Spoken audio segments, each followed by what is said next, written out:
এখানে কোনো গল্প করা চলবে না, একে কোনো কথা চলবে না বাজান।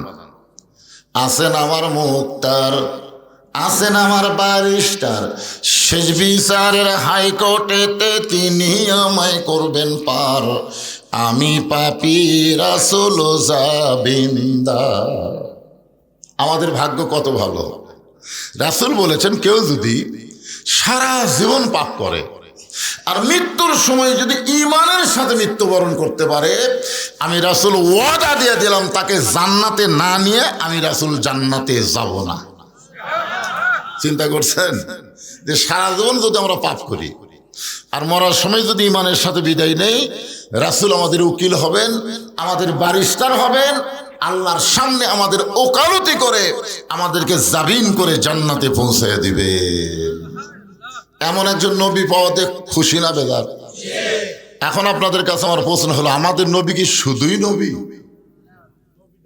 না না না, আমরা কিন্তু দরুদের মধ্যে আরবিতে বলে দিছি, বাংলাতে হয়তো বোঝেননি।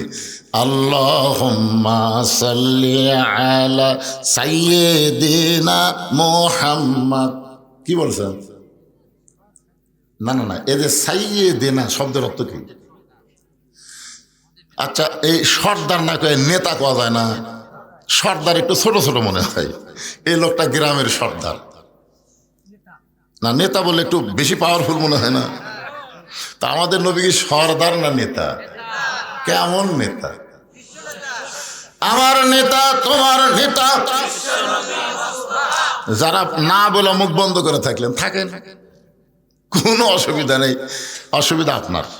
এই একটা স্লোগানে হয়তো আল্লাহ আপনাকে জান্নাতে কবুল করতে পারে। জোরে কোন পারে? কে পারে না? হ্যাঁ, আপনি কি মনে করছেন নামাজ দিয়ে, রোজা দিয়ে, হজ দিয়ে আপনি জান্নাতে যাবেন? আল্লাহ কোরআনে বলেছে ওয়াবতাগু ইলাইহি ওসিলা, যে কোনো একটা ওসিলায় আল্লাহ তোমাকে নাজাত দিয়ে দিব। জোরে কোন সুবহানাল্লাহ। আজকে যারা ল্যাফের মধ্যে না ঢুইকা, তোষকের মধ্যে না ঢুইকা, এই ঠান্ডার মধ্যে শীতের মধ্যে যারা জান্নাতের বাগানে আছেন, এই ওসিলা আল্লাহ আমাদের জান্নাত দিবার পারে। জোরে কোন পারে কি পারে না? মুসলমানের বাচ্চা মেলার মধ্যে কথা কয়, দেখছেন? মুসলমানের বাচ্চা, আরে আফসোস লাগে, আফসোস যে তুমি মুসলমানের সন্তান হয়ে আজকে কোরআনের মাহফিল বাদ দিয়ে তুমি মেলার মধ্যে গল্প করো। এত রাত এখনো তোমার মেলা শেষ হয়নি, কি বলেন? এই জন্যে এটা একটা ওসিলা হতে পারে। বিশ্বাস করতেছেন না নাকি?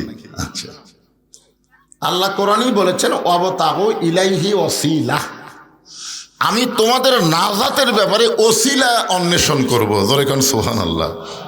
কারণ আল্লাহ তোমাকে জান্নাত দিবেই, দিবে না? দিবেই, কিন্তু কোন ওসিলাই দিবে? হতে পারে আজকের এই মাহফিলের ওসিলাই। এই বাবা, এখন তুমি আবার কি শুরু করলে? কি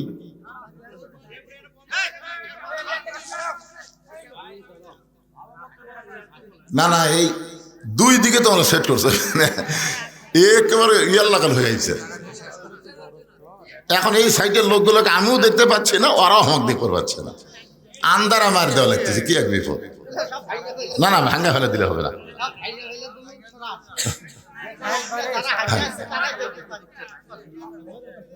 হইচই না করে, এখানে অসংখ্য রহমতের ফেরেশতা, আপনাদের চাইতেও ফেরেশতা এখানে বেশি। কম না বেশি? এই যে আপনারা সবাই বসে আছেন, আমি বসে আছি, আমাদের প্রত্যেকের সাথে দুটো করে ফেরেশতা আছে, আছে না নাই? তাহলে এই হিসাবে তো ডবল, আমরা যা আছি ফেরেশতা তার ডবল। আর অসংখ্য ফেরেশতা আজকের এই সামিয়ানা থেকে আরশ পর্যন্ত দাঁড়িয়ে গেছে। জোরে কোন সুবহানাল্লাহ। এই ফেরেশতাগুলো যেন আমাদের পক্ষে সাক্ষী দেওয়ার পারে। আমরা হইচই করলে ফেরেশতারা মনে করবে যে আল ইনসান আশরাফুল মখলুকাত, আল্লাহর যত সৃষ্টি আছে সর্বশ্রেষ্ঠ সৃষ্টির নাম হলো মানুষ। ইনসান মানে মানুষ।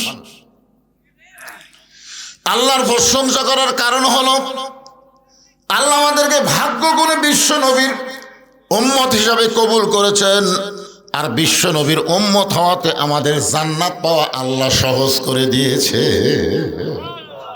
প্রশংসা করব কার? মাশাআল্লাহ। আল্লাহর প্রশংসা করার আর একটা কারণ হলো এই যে দেখতেছেন পবিত্র কোরআন। এখানে আজকে অবশ্য লেখছে ইসালে সওয়াব মাহফিল। ইসালে সওয়াব মানে কি? শেষে খাওয়া দাওয়া নাকি? না না, ইসালে সব লেখা থাকলে জনগণ বুঝবি খাওয়া আছে রে। আর যদি তাফসির মাহফিল দেয়, কয় না খালি এমনি এমনি।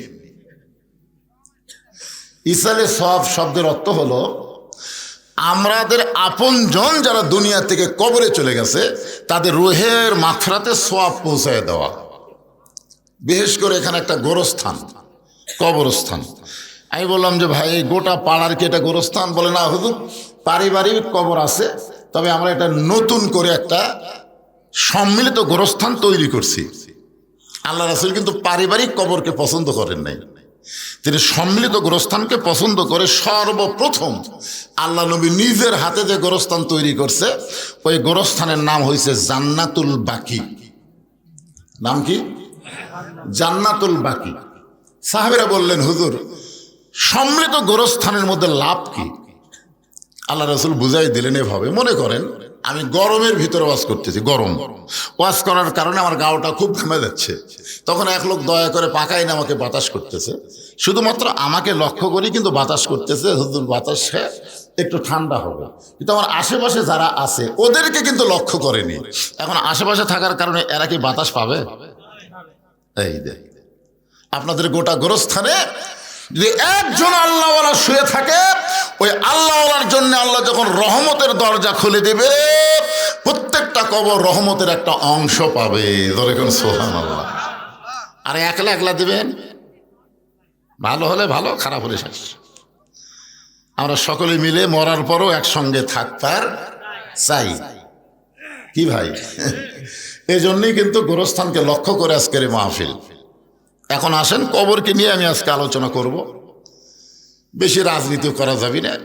এই গোলাম হোসেন যখন ওয়াজ করতেছিল, এক মেয়ে মানুষ, আমি যেখানে আছি ওখানে এক মেয়ে মানুষ বলছে এক নামাজের এই খালি রাজনীতি করে, একটা মেয়ে মানুষ। আমি ওটা শুনে ভয় খেয়েছি ভাই, হায় হায়, এখনো হাসিনার মেয়ে আছে।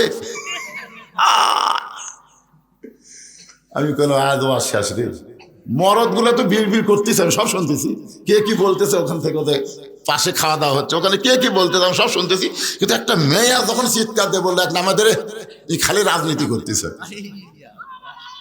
চিন্তা করছেন? তখন আমি নিয়ত করছিলাম রাজনীতি বাদ, খালি কবরকে নিয়ে আওয়াজ হবে। মরা যখন লাগবে, কি নিয়ে মরবেন, কেন কবরে যাবেন, কবরে কেমনে গেলে আল্লাহ জান্নাত দিবে, এই বিষয়গুলো আপনাদের সামনে উপস্থাপন করার দরকার আছে না? নাই, এইগুলোই বলে। কোনো রাজনীতি ফাজনীতি নেই, হাসিনা যা করে করুক, আমাকে যা হয় হোক। হ্যাঁ, এই কারণে আমি একটা আয়াতে কারিমা তেলাওয়াত করেছি। আমাদের কাহালুতে কোনো মানুষ যখন মারা যায়, মরার খবর শুনেই সকলে বলে ইন্না লিল্লাহি ওয়া ইন্না ইলাইহি রাজিউন। আপনাদের শেরপুরের খবর কি? ওই একই খবর। তার মানে বোঝা গেল মরার পরে আমাদের কাহালু যা, আপনাকে শেরপুরও তাই। আসলে এটা কি মরার আয়াত? হ্যাঁ, এইটাই বুঝতে হবে আগে। আল্লাহ কোরআনে লক্ষ্য করে বলতেছেন ইজাব, মানে যখন আসাবাতুহুম মুসিবাত, তোমাদের উপরে বিপদ আপদ মুসিবত আসবে, ক্বালু, তখন তোমরা বলবা ইন্না লিল্লাহি ওয়া ইন্না ইলাইহি রাজিউন। এখন কি বুঝলেন? এটা কি মরার আয়াত না বিপদ আপদ মুসিবতের আয়াত? কারণ এখানে তো অ্যাঙ্গেলে নেই, ডাইরেক্ট একের শাব্দিক অর্থ আপনাদের শুনে দিলাম। ইজা মানে যখন, আসাবাতুহুম মুসিবা, তোমাদের উপরে বিপদ আপদ মুসিবত আসবে, আল্লাহ বলতেছেন ক্বালু, তখন তোমরা বলো ইন্না লিল্লাহি ওয়া ইন্না ইলাইহি রাজিউন। এখন যে আপনারা ইন্না লিল্লাহ পড়েন মানুষ মরার পরে, এই ইন্না লিল্লাহর বাংলা অর্থ কি?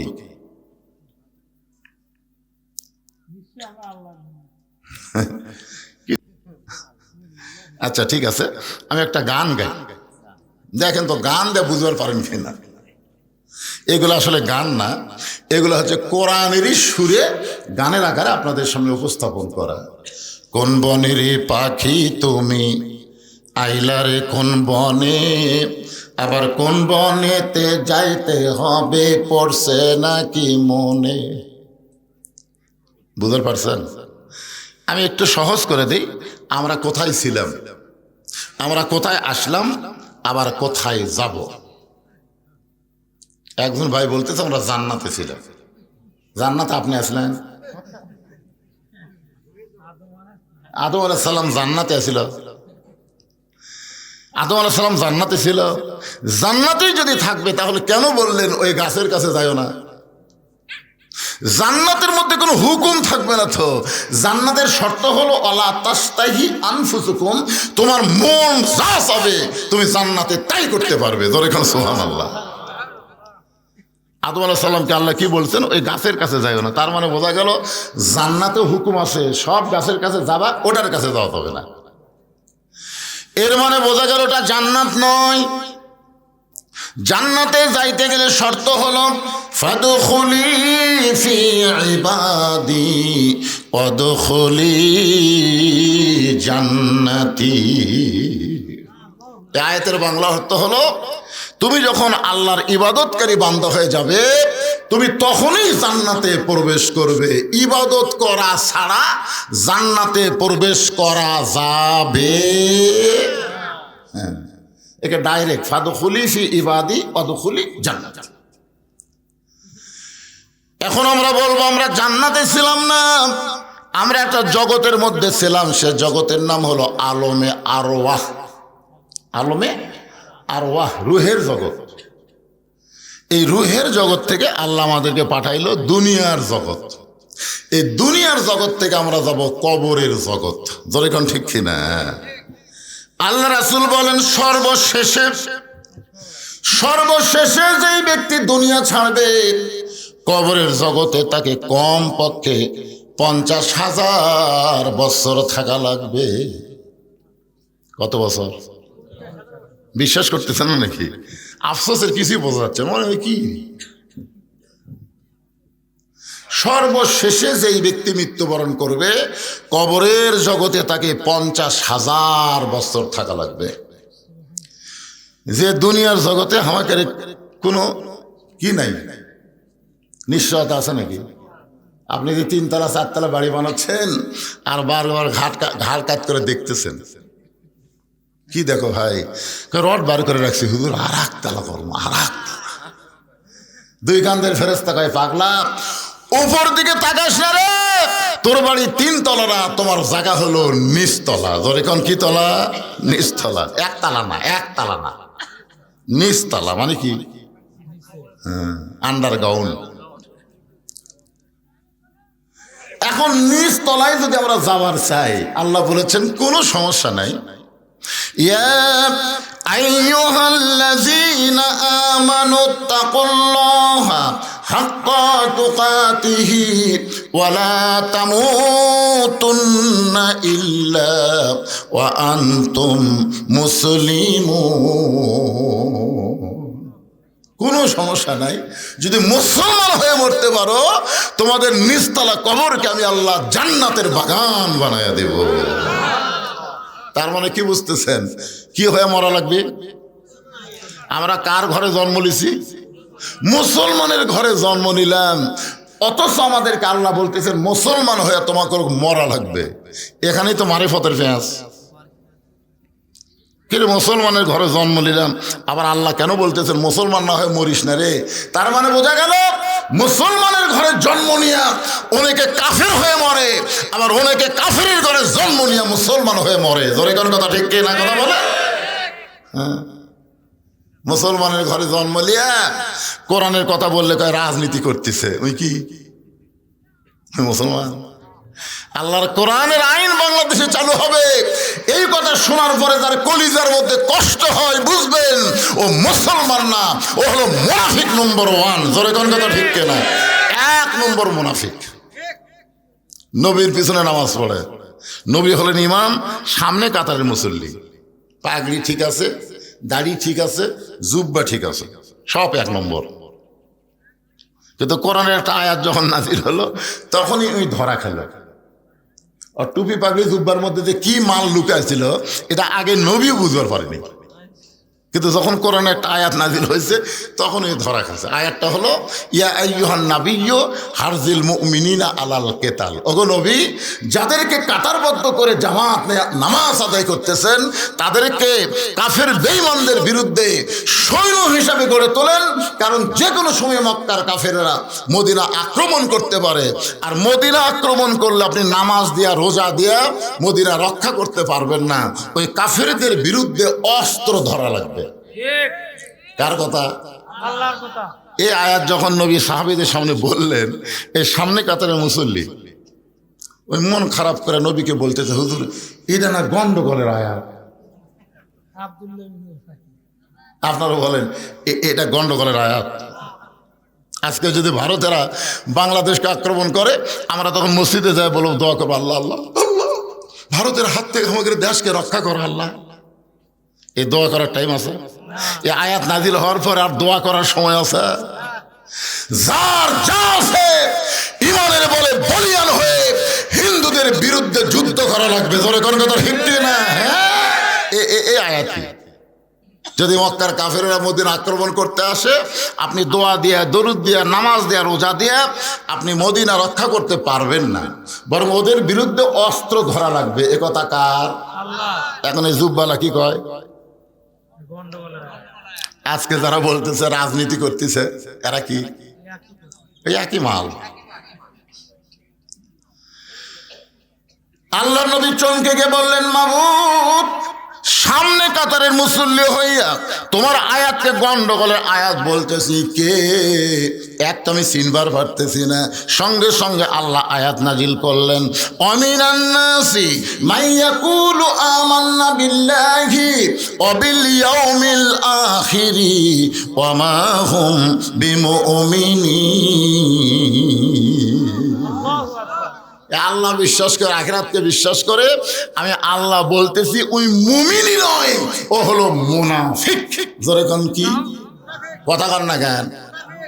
তো আমরা পাপী হতে পারি, গুনাহগার হতে পারি, কিন্তু আমরা মুনাফিক হতে পারবো না। জোরে কোন কথা ঠিক কি না? আপনারা বলেন তো মুনাফিকের জায়গা কোথায়? ওপরে না নিচে?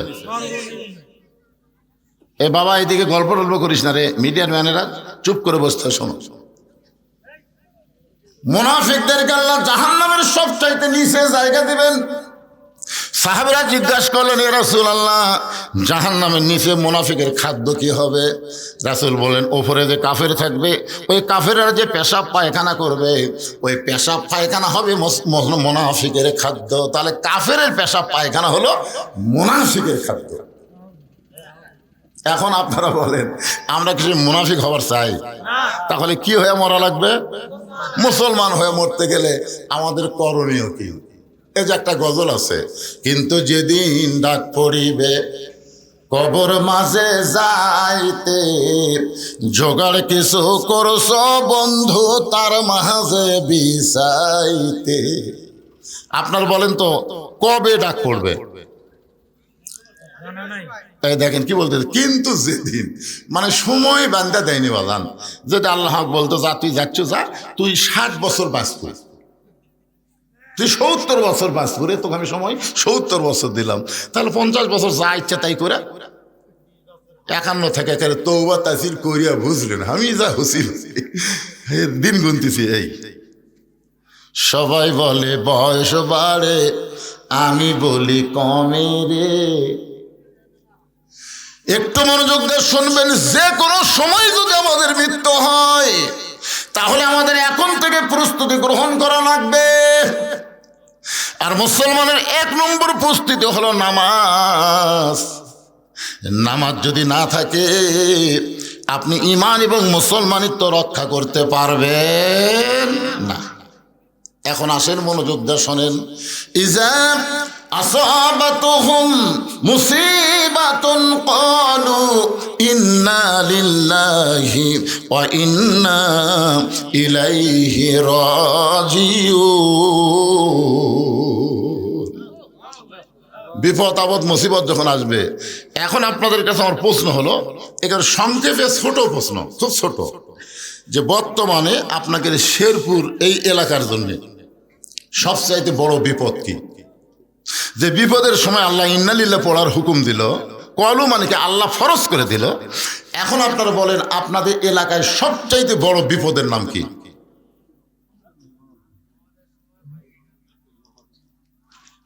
বুঝতে পারতেছেন না? মানে এত বিপদ আপনাকে এলাকা, কোনটাক বড় কই কোনটাক ছোট কই? আপনারা বলেন তো আজকের এই মাহফিলের জন্য এই মেলাটা রহমত না বিপদ? ওই মেলা দেখার পরে ইন্নালিল্লাহ কে পড়ছেন? কেউ পড়েন। আপনারা কখন পড়বেন? যখন মরে গেল তখন। ওই মেলার মধ্যে কি চুরির দোকান আছে? আপনারা বলেন তো কোরআনের মাহফিলের মেলাতে চুরির দোকান, এটা রহমত না বিপদ? আপনার ইন্নালিল্লাহ পড়ছেন।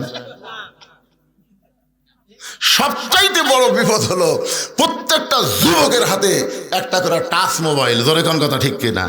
তা আপনার ছেলে যে টাচ মোবাইলে ঘুরতেছে, আপনি ইন্নালিল্লাহ পড়ছেন। সবচাইতে বড় বিপদ হলো মেয়েরা ঘরের মধ্যে থাকার কথা, সেই মেয়েরা বেপরোয়া হয়ে রাস্তায় আসা, রহমত না বিপদ? একটা মেয়ে মানুষ দেখে আপনি ইন্নালিল্লাহ পড়ছেন। হ্যাঁ, তার মানে বোঝা গেল আপনার বিপদই বোঝেন না, মানুষ মরে গেলেই বিপদ মনে করেন। সবচাইতে বড় বিপদ মানুষ মরার পরে ইন্নালিল্লাহ কেন পড়ি? এই কারণেই পড়ি, আমাদের জন্য মরাটাই হলো সবচাইতে বড় বিপদ। ও বাংলার মুসলমানেরা শুনে নেন, কোরআনকে যদি আইন হিসাবে গ্রহণ করে, আল্লাহর হুকুম অনুযায়ী নবীর তরিকা মোতাবেক যদি চলতে পারেন, তাহলে মরাটা বিপদ না, মরার মাধ্যমে জান্নাতে প্রবেশ করা জোরে কোন ঠিক কিনা? কিন্তু মানুষ বলে আমরা কেন পড়ি? আমরা মনে করি মরাটাই হলো বিপদ। আল্লাহ রাসূল বললেন সর্বশেষে যেই ব্যক্তি কবরে যাবে, কবরের জগতে তাকে 50,000 বছর থাকা লাগবে। এই কথা শোনার পরে আমাদের মা উম্মাহাতুল মুমিনিন খাদিজাতুল কুবরা ছোট বাচ্চার মতন কান্না শুরু করে দিলেন। রাসূল বলে, খাদিজা আপনি এমন করে কেন কাঁদতেছেন? খাদিজা বলে, ওগো আল্লাহর নবী, আমি জানি কবরে কোনো দরজা নাই, কবরে কোনো জানলা নাই, কবরে কোনো সাথী নাই, কবরে কোনো বাতি নাই, একা একা 50,000 বছর অন্ধকার কবরে কেমনে থাকবো? এই কথা শোনার পরে আমার চোখটা দর দর করে পানি পড়তেছে। আল্লাহর নবী খাদিজার চোখের পানি মুছা দিয়া কপালে একটা চুম্বন দিয়ে বললেন, খাদিজা, ওই আল্লাহর শপথ করে বলতেছি, ঈমান গ্রহণ করার পরে আপনি আল্লাহর সঙ্গে যে সম্পর্ক গড়ে তুলেছেন, আল্লাহ আপনার কবরকে জান্নাত বানায়া দিবে। সুবহানাল্লাহ। সবাই বলেননি? বলছেন?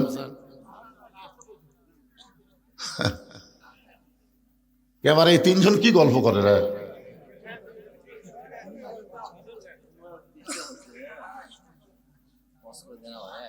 না শোনেন, তাহলে এখানে যে আল্লাহ রাসূল বললেন, কি বললেন শোনেননি?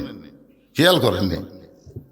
এদের তরিকতের লাইনে একটা কথা আছে, খিয়ালেতে রাখো মন, খিয়ালো অমূল্য ধন, খিয়ালো হারাইয়া গেলে সব হবে তার কারণ।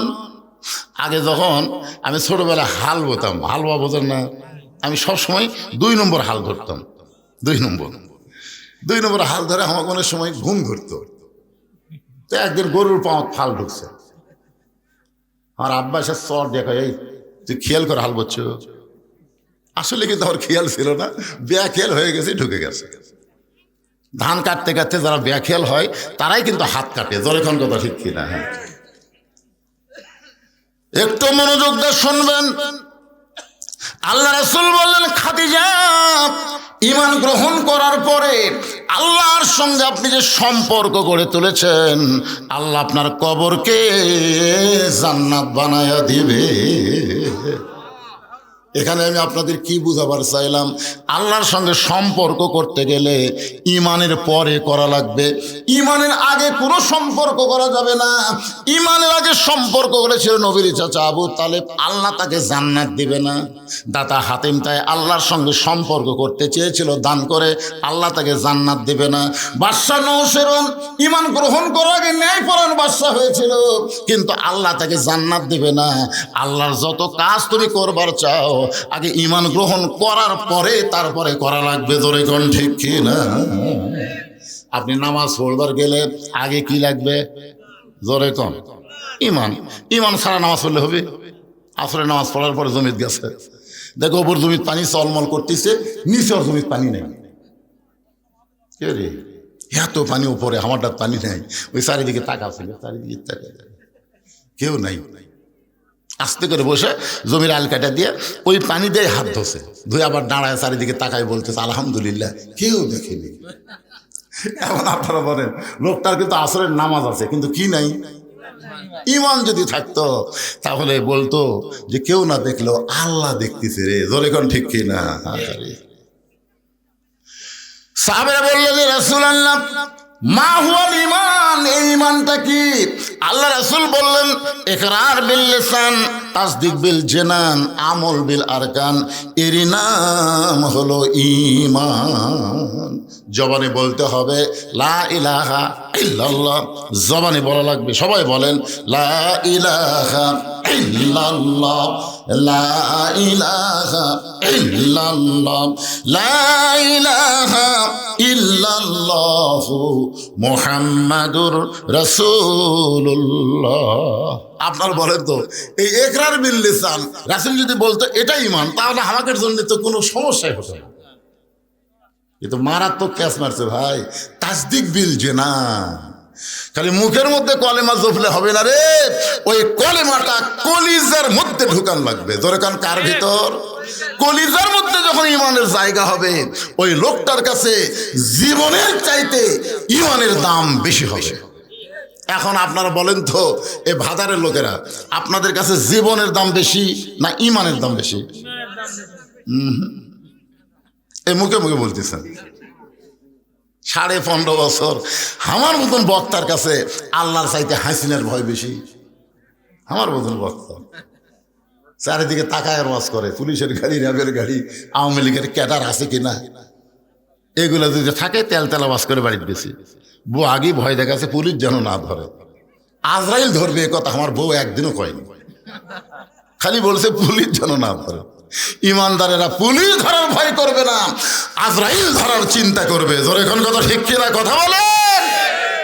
পুলিশ ধরলে আপনাকে ছাড়বে, কিন্তু আজরাইল ধরলে মনে ছাড়বে। একটু মনোযোগ দেবেন। তাসদিক বিল জানান মানে কলিজার মধ্যে ঈমান। কলিজার মধ্যে যখন কারো ঈমান ঢুকে যাবে, ওই মানুষটা জীবনের চাইতে ঈমানের গুরুত্ব বেশি দিবে। দরকার হলে উকিল বলবে আপনার ফাঁসি হবে রাত্রি 12টায়। নাম হলো মীর কাসেম আলী। নাম কি? মীর কাসেম আলীকে বলেছে রাত 12টায় আপনার ফাঁসি হবে। এখন কয়টা বাজে? 9:30। তাহলে 2 ঘন্টা ঘুম পাড়ি, 2 ঘন্টা ঘুম পাড়ি, তুমি আমাকে ডাক দিও। যদি আমি চেতন না পাই তুমি আমাকে ডাক দিও। উকিল কয় কই মানুষ করে রাত 12টায় ফাঁসি হবি, 9:30 বাজে, 2 ঘন্টা ঘুম পাড়ি, এতক্ষণ চেতন থাকে কি হবি? 2 ঘন্টা ঘুম পড়ে, তুমি 8 ঘন্টা আগে আমাকে ডাক দিও। যদি আমি চেতন পাই তাহলে লাগবে না, আর যদি না পাই আমাকে ডাক দিও। উকিল কয় এটা মানুষ না। 3 ঘন্টা পর তার ফাঁসি হবি, আর এই কয় আমি ঘুম পাড়ি। যাই হোক, উকিল বিশ্বাস করেনি, মনে করছে পাগল হয়ে গেছে, ফাঁসির চিন্তা পাগল হয়ে গেছে। একেবারে 8 ঘন্টা সময় যখন আছে, তখন উকিল সাহেব এসে দেখে লাখ টাকা ঘুম পাড়তেছে।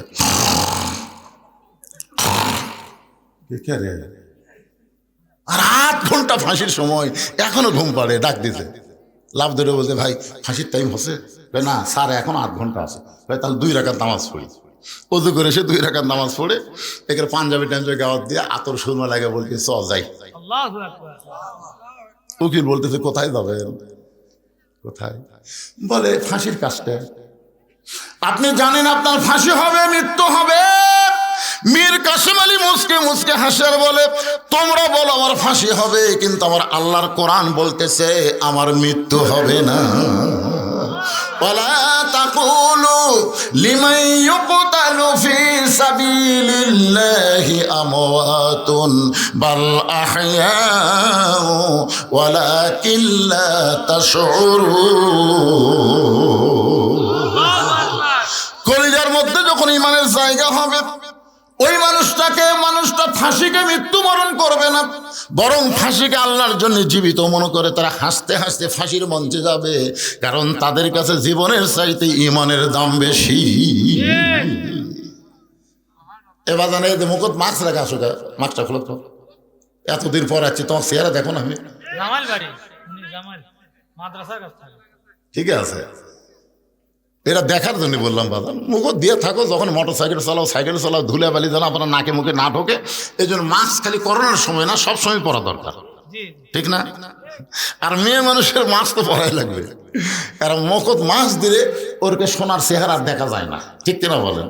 কিন্তু করোনার সময় সব মেয়ে মানুষ মুখত মাস্ক দিচ্ছে আর দিচ্ছে না। মেয়ে মানুষের করোনা বেশি বিপদ না পর পুরুষ দেখা বেশি বিপদ? ইন্নালিল্লাহ কখন পড়বেন? করোনা এলে আল্লাহ কোরআনে বললেন, অকরনা ফি বুয়ুতিকুন্না ওয়ালা তাবাররাজনা তাবাররুজাল জাহিলিয়াতিল উলা। রাসূল খাদিজার কপালে চুম্বন দিয়ে বললেন, খাদিজা, ওই আল্লাহর শপথ করে বলতেছি, ঈমান গ্রহণ করার পরে আল্লাহর সঙ্গে যে সম্পর্ক গড়ে তুলেছেন, আপনার যখন মৃত্যু হবে আল্লাহ আপনার কবরকে জান্নাত বানায়া দিবে। এখন আপনাদের কাছে আমি জানতে চাই, গোরস্থান যদি জান্নাত হয়ে যায় তাহলে 500 বছর কি আর 50,000 বছর কি আর 1 কোটি বছর কি? গোরস্থান জান্নাত হয়ে গেছে, আর এখানে বছরের হিসাব আছে? সুবহানাল্লাহ। এরপরে মা খাদিজা যখন ছোট বাচ্চার মতন কান্দে, রাসূল বলে, খাদিজা, এত বড় সান্ত্বনা পুরস্কার দিলাম, এরপর আপনি কান্দেন কেন? খাদিজা বলে, রাসূলুল্লাহ, যদি আপনার কাছে কিছু চাই আপনি কি আমার দিবেন না? সঙ্গে সঙ্গে রাসূল 3 বার নাউজুবিল্লাহ বললেন। নাউজুবিল্লাহ, নাউজুবিল্লাহ, নাউজুবিল্লাহ। কয়বার? খাদিজা বললেন, হুজুর, আমি আপনার কাছে কিছু চাই। এই কথা শোনার পরে আপনি 3 বার নাউজুবিল্লাহ বলার কারণ? রাসূল বলেন, খাদিজা, ঈমান গ্রহণ করার পরে আল্লাহ ছাড়া অন্য কারো কাছে আর চাওয়া জায়েজ। এখন আপনারা আল্লাহ ছাড়া অন্য কারো কাছে চান?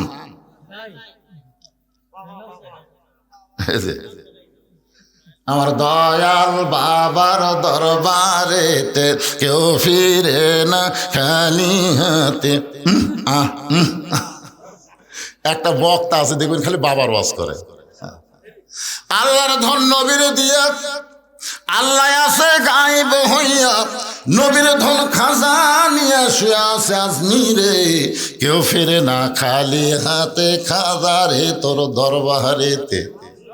জোরে কন, আরো জোরে কন। এটা কিভাবে বলা লাগবে?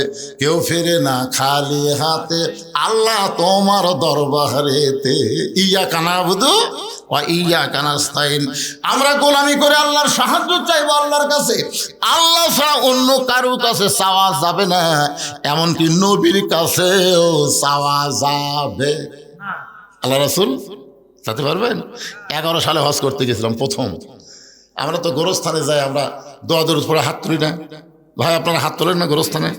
দোয়া দরুদ পড়ে যারা কবরে আছে তাদের রুহের মাগফিরাতে আমরা দোয়া করি। আমি মনে করছিলাম সবচাইতে দামি, যাকে কবরই বলা যাবে না, আল্লাহ রাসূলের, এটাকে আমরা কি বলি, কবর না রওজা? সবাই বলে ওই যে রাসূলের রওজা, পাশে আবু বকরের কবর, পাশে ওমরের কবর। আমি মানুষের মুখে বলতে শুনেছি, রাসূলের কিন্তু কবর কয়নি, বলে যে রাসূলের রওজার পাশে আবু বকরের কবর, পাশে উমরের কবর। তার মানে বোঝা গেল যে এই আবু বকর উমর কবর আর রাসূলের কবর না। কারণ কি এখানে রওজা বলার কারণ কি? আমি একটা গজল গাই, দেখেন তো আপনারা বুঝতে পারেন কিনা। গাবো? ইসলামের আলো জ্বলায়া দিয়া নবী শুইয়া আছেন সোনার মদিনায়। আর যদি আমি এভাবে বলি, ইসলামের পতাকা উড়ায়া দিয়া নবী ময়রা আছেন সোনার মদিনায়। কি ময়রা কওয়া যাবে? যদি কই খালি গুনা করে। একটু মনোযোগ দিয়ে শুনবেন। আমি বিশ্বাস করি নবী আমার হায়াতুন নবী, এই মনে করে 11 সালে যখন নবীর রওজার পাশে হাত তুলেছি, ইতিমধ্যে দুই পুলিশ এসে আমার হাতের উপর লাঠি দিয়ে ঠাসি দিয়ে বললেন, মান্নু কুল্লু হারাম, মান্নু কুল্লু হারাম। হাত যদি পাতাবার চান কাবার মালিকের কাছে হাত পাতান, মদিনার রওজার পাশে হাত পাতানো হারাম। আমি মনে মনে কইলাম, পুলিশ রে তুই হাঁ চিনিস? মনে মনে আমি হলাম বাংলাদেশের একটা সাইকেল বক্তা, আর তুই তার হাতের উপর ঠাসি মারল। কিন্তু আমার ইমান বললো, মাওলানা তুই ভেজাল দেশের লোক, তোর ইমানের মধ্যেও ভেজাল, তোর আমলের মধ্যেও ভেজাল, আর এরা হলো আসল দেশের পুলিশ। জোরে কোন কথা ঠিক কি না? এ কি হলো রে?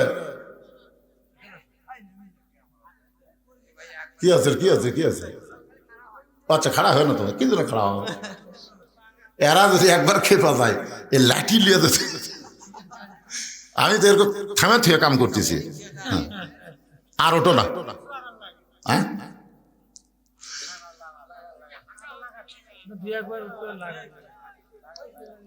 হ্যাঁ কি বলতেছিলাম, কি বলতেছি একটু মনোযোগ দিয়ে শোনেন। আজকের ওয়াজের শুরু থেকে শেষ পর্যন্ত কবরকে নিয়ে ওয়াজ হবে, কোনো রাজনীতি চলবি না। কিসের অ্যাঙ্গেল? অ্যাঙ্গেলের দিন শেষ, ডাইরেক্টের বাংলাদেশ। ধরে কর কথা ঠিক না? আগে অ্যাঙ্গেলে মারছি, এখনো অ্যাঙ্গেল। আমি আজ প্রায় 10 বছর থেকে দোয়া করতেছি, আল্লাহ এই অ্যাঙ্গেল আর কতদিন মারবো আল্লাহ। কুল জাল হক ওয়াজাহাকাল বাতিল ইন্নাল বাতিলা কানা যাহুকা। সত্য যখন আসবে, মিথ্যা যখন পালায়ে যাবে, আলো আসলে অন্ধকার আর থাকবে না। জোরে কর কথা ঠিক। হ্যাঁ কি বুঝলেন? ইউনুস নবীর নামে গজল এমনি এমনি কইলেন? কে যেন হাসিনা বলছে, এই মহা বিপদের মধ্যে আপনি কোন দোয়া পড়তেছেন? হাসিনা বলতেছে, পড়বার গেলে ওর নাম মনে আসে, এই জন্য পড়ি না। লা ইলাহা ইল্লা আনতা সুবহানাকা ইন্নী কুনতু মিনাজ জালিমিন। আপনারা পড়েন না ভাই বিপদ আপদে মুসিবতে? একটু মনোযোগ দিয়ে শুনবেন। আল্লাহর নবী রওজার পাশে হাত তুলবার দেয়নি, বলেছে হারাম। আমার মন বলতেছে 2 টাকার পুলিশ হয়ে আমার মতন মৌলবীর হাতর ঠাসি মারল। তুই হক চিনিস? এটা আমার মন।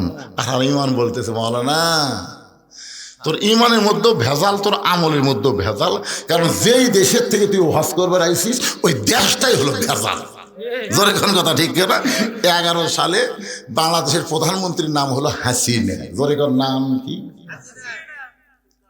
এরশাদ চাচা পতনের পর বাংলাদেশের জনগণ আর মরদ মানুষও দেখেই নি পারে। আগামী ইলেকশনে যে কি হবি, খালেদা যে হারে চাঙ্গা হচ্ছে, হাসিনার সময় মনে হয় খালেদা যায় যায় অবস্থা। ধরে কোন ঠিক কিনা? এখন মোটামুটি সাইজ হচ্ছে।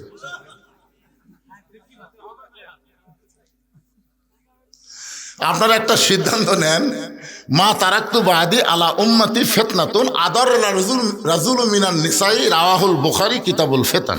আল্লাহ রাসূল বলেছেন, আমার পরে আমার উম্মতের জন্য সবচাইতে বড় বিপদ হলো পুরুষ মানুষের জন্য নারী নেত্রী হওয়া। নারী নেত্রী হওয়ার পরে ইন্না লিল্লাহ কোনোদিন পড়ছে? এই দে আগামী তার কোন নারীকে বাংলাদেশের নেত্রী আমরা দেখতে চাই না। পুরুষ মানুষ হবে বাংলাদেশের নেতা। ধরে ধরে ধরে হেকেরা সবাই বলে আল্লাহুম্মা আমিন। একটু মনোযোগ দিয়ে শোনেন। ভেজাল দেশের মানুষ, আমি আলেম হলেও ভেজাল। যেটার প্রমাণ পাইছি জয়তুনের দোকানে গিয়া দোকানদারকে বললাম, ভাই আসল জয়তুনের তেল দেন। যেই কইছি দোকানদার কর্মচারীকে বলতেছে, হারাম হারাম কুল্লু হারাম। ও আমার ধাক্কা দিয়ে বের করে দিল। এক সৌদি আমাদের বাংলাদেশে চাকরি করে সৌদিতে, তাকে বললাম, কে রে ভাই খালি আসল চাইছি, তাতে আমাকে ঘর থেকে বাইর করে দিল কেন? বলে হুজুর এখানে নকলই নাই। তো যেখানে নকল নাই সেখানে আসল চাওয়া মাত্রই ওরা বুঝবার পারছে আপনি ভেজাল দেশের লোক। জানেন ওই দেশে আল্লাহর আইন চলে, আর বাংলাদেশে মানুষের আইন চলে। আল্লাহ হচ্ছেন আসল আর মানুষ হচ্ছে ভেজাল। জোরে করে কথা ঠিক কি না? আহা, এই জন্য আগামীতে আমরা ভেজাল আইনে চলবো না, আল্লাহর কোরআনের আইনে আমরা চলতে চাই। কারা কারা চলতে চান দুই হাত তুলে আবার আল্লাহকে দেখান। লিল্লাহি তাকবীর, হাত নামান।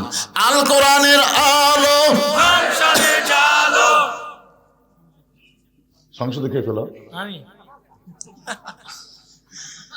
হাসিনা নাই তো? না না 16 দিন থেকে যাচ্ছি। আরে আপনারা কি মনে করতেছেন অন্যায় ভাবে যাদেরকে ধরে লেগেছে, আমাকেও গেছে 9 বার, গায়েবী মামলা যাদেরকে অন্যায় ভাবে ধরে নিয়ে জেলের মধ্যে রাখছে তাদের বিচার হবে না? তারা কিন্তু বাংলাদেশের ভুয়া কোর্ট কাছারিতে বিচার দেয়নি, আসল জায়গার বিচার দিচ্ছে। ধরে কোন জায়গায় আসল জায়গায় বিচার কেমন একটা দৃষ্টান্ত শোনেন।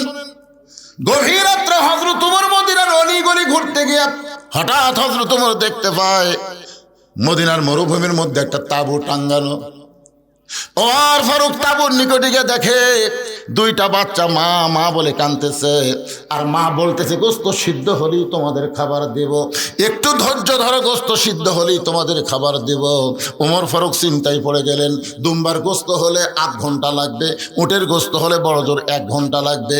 এত গভীর রাত হয়ে গেছে, এখন পর্যন্ত গোস্ত সিদ্ধ হয় না, এটা কেমন মা, এটা কেমন মা? লোকমা দিয়ে বললেন, মা তোমার কলিজায় কি তোমার সন্তানের দয়া নাই? 2টা সন্তান ক্ষুধার জ্বালায় কান্দে, আর এখন পর্যন্ত তোমার গোস্ত সিদ্ধ হয় না। এত রাত ধরে গোস্ত সিদ্ধ না হওয়ার কারণ কি? মেয়েটা বলে, পথিক আমার বাড়ি হলো ইয়ামিন দেশে, আমি শুনতে পাইলাম মদিনার খলিফা হযরত ওমর অত্যন্ত ভালো মানুষ। এই ভালো মানুষ ওমরের কাছে আমার 2টা এতিম বাচ্চাকে নিয়ে আইছিলাম। গতকাল বিকালবেলা এত মানুষের ভিড়, আমি ভিড় ঠেলে ওমরের কাছে যাবার পারি নাই। আজকে রাতটা কোনো মতে কাটায় দিয়া আগামীকাল সকালবেলা ওমরের দরবারে যাব, কিন্তু আমার 2টা এতিম বাচ্চা ক্ষুধার জ্বালায় বারবার যখন কাঁদতেছে, আমি মা হয়ে তাদেরকে সান্ত্বনা দেওয়ার জন্য পাতিলে পানি আর পাথর দিয়ে নিচে আগুন জ্বালায় বলতেছি, বাবা গোস্ত সিদ্ধ হলেই তোমাদের খাবার দেব। ও পথিক আমার পাথর সিদ্ধ হবে না, আমার সন্তান 2টাকেও খাবার দেবার পারবো না, কিন্তু আমি মা হয়ে বুঝবার পারছি আমার সন্তান সকাল পর্যন্ত আর বাঁচবে না। এত খিদা নিয়ে 2টা সন্তান হয়তো রাতের বেলায় আমার মৃত্যু হয়ে যাবে। সঙ্গে সঙ্গে ওমর ফারুক বলে, মা একটু ধৈর্য ধরো মা, আসল জায়গায় যেন বিচার দিও না। লিল্লাহি তাকবীর। ওমর ফারুক বললেন, মা একটু ধৈর্য ধরো মা, আসল জায়গায় যেন বিচার দিও না। এই কথা বলে এক দৌড়ে এসে বাইতুল মালের দরজায় বললেন, আসলাম 1 বস্তা খাবার খাদ্য আমার মাথায় উঠে দে। আসলাম বলে, আমিরাল মুমিনিন কোথায় বস্তা নিয়ে যাওয়া লাগবে হুকুম দেন, আমি মাথায় করে নিয়ে যাব। ওমর কান্দার বসলাম, রে একজনের পাপের বোঝা আর একজন মাথায় নিবার পারে না, দে আমার মাথায় উঠায় দে।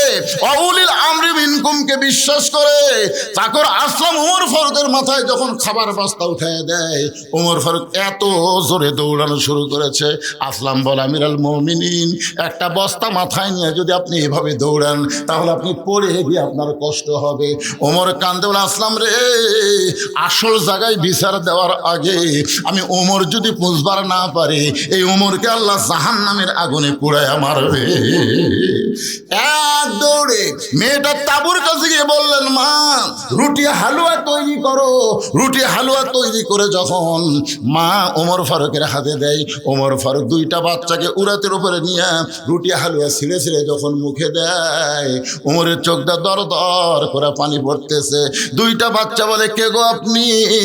আমরা এতিম, আমাদের বাবা নাই, কিন্তু আজকে বাবার দরদ দিয়ে আপনি আমাদের আদর করতেছেন।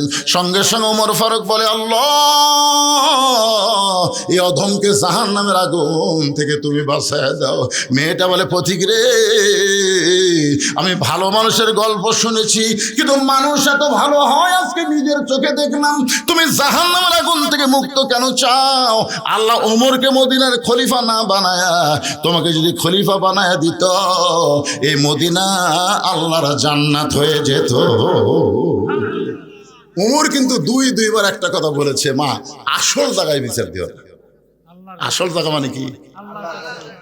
এই আলেমেরা জেলের মধ্যে যাদেরকে অন্যায়ভাবে নিয়ে যাওয়া হয়েছে, বিশেষ করে আল্লাহর ওলি আল্লামা সাঈদী, আসল জায়গায় বিচার দেওয়ার কারণে আজকে জালেমের এইরকম পরিণতি হয়েছে। জোরে করে কথা ঠিক কিনা? গোটা পৃথিবীর ইতিহাসে যে সরকার প্রধানও পলায়, তার সাথে 300 এমপিও পলায়, গোটা পৃথিবীর ইতিহাসে এরকম ইতিহাস নেই। কি কথা! হায় হায় রে, এরকম ইতিহাস আছে? কিয়ামত পর্যন্ত এইরকম ইতিহাস হবে না ভাই। আসল জায়গাত বিচার দিছে বাবা। মনে করতেছে ছাত্র জনতা না।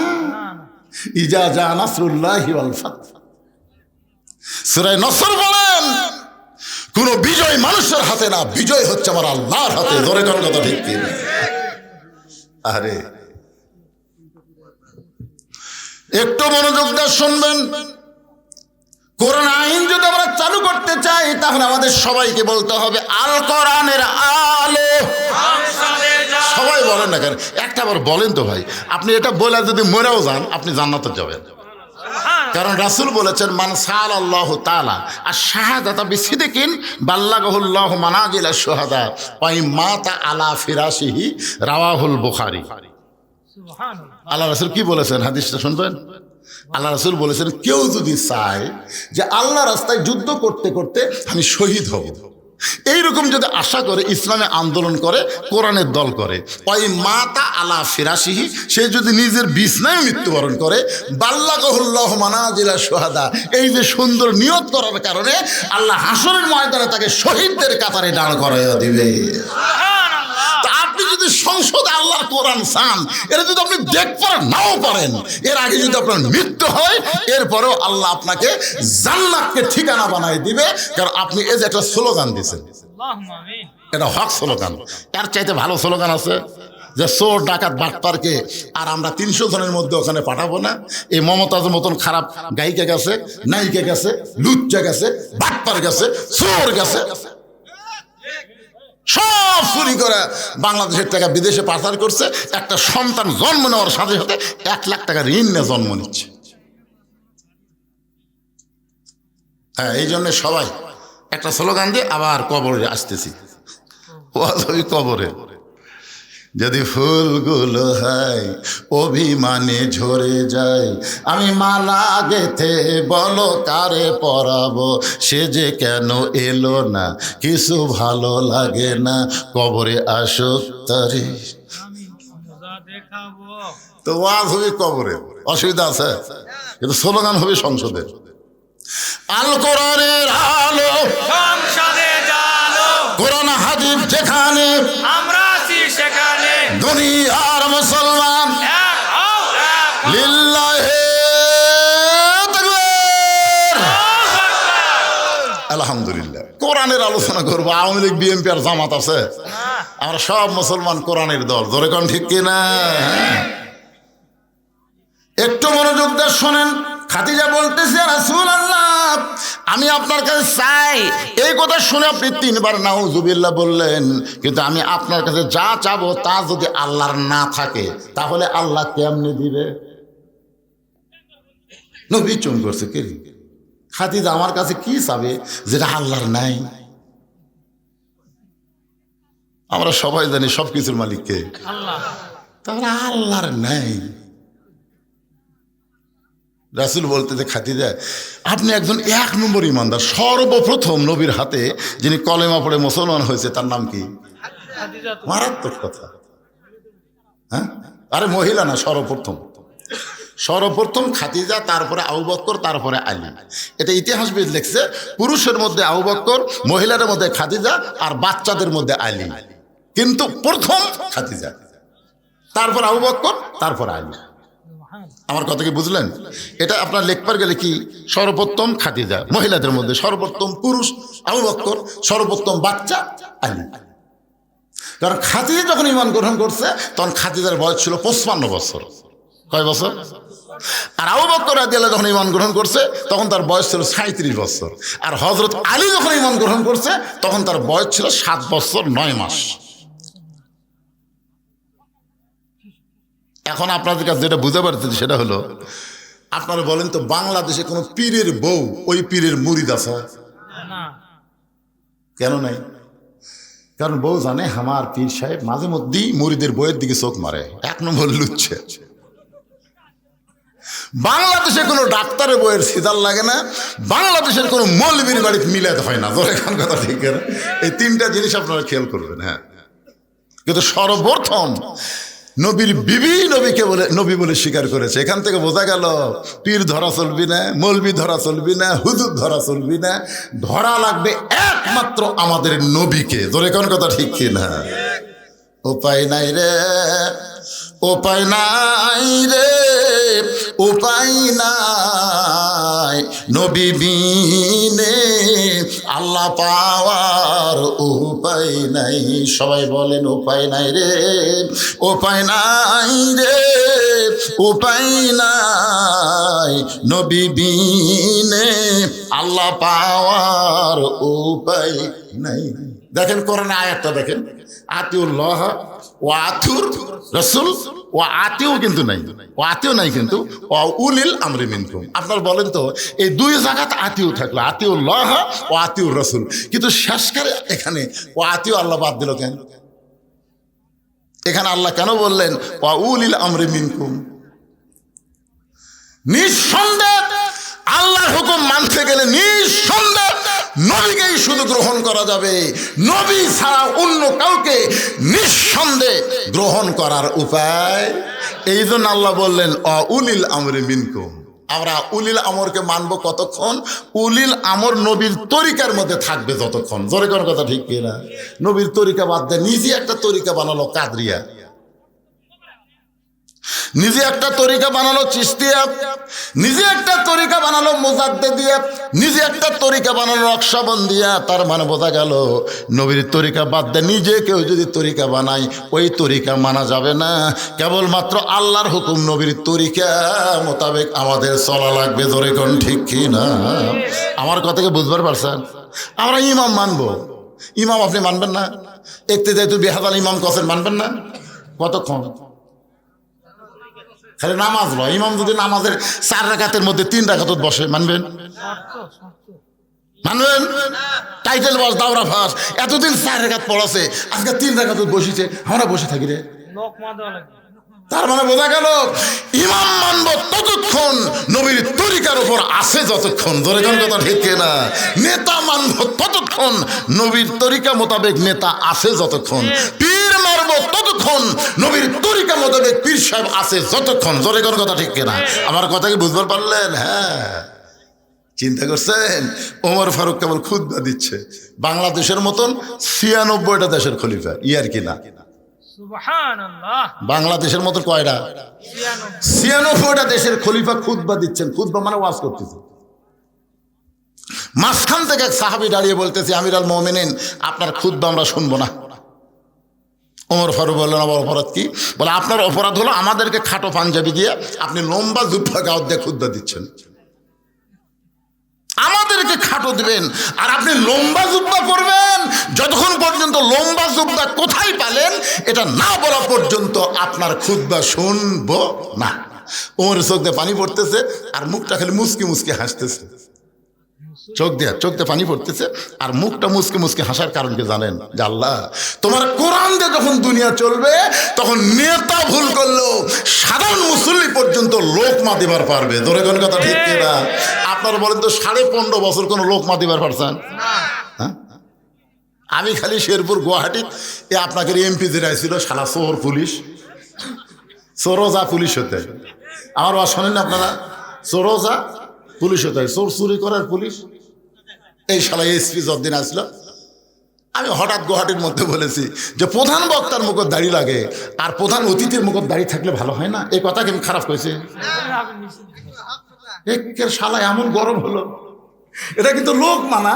আমি একটা ভালো কথা কইছি আর গরম হয়ে কয় ধনুর শেরপুর হারাম, আমার জন্য বলে হারাম। কে রে শালা, আজ তুই কুটি আর আমি কুটি রে।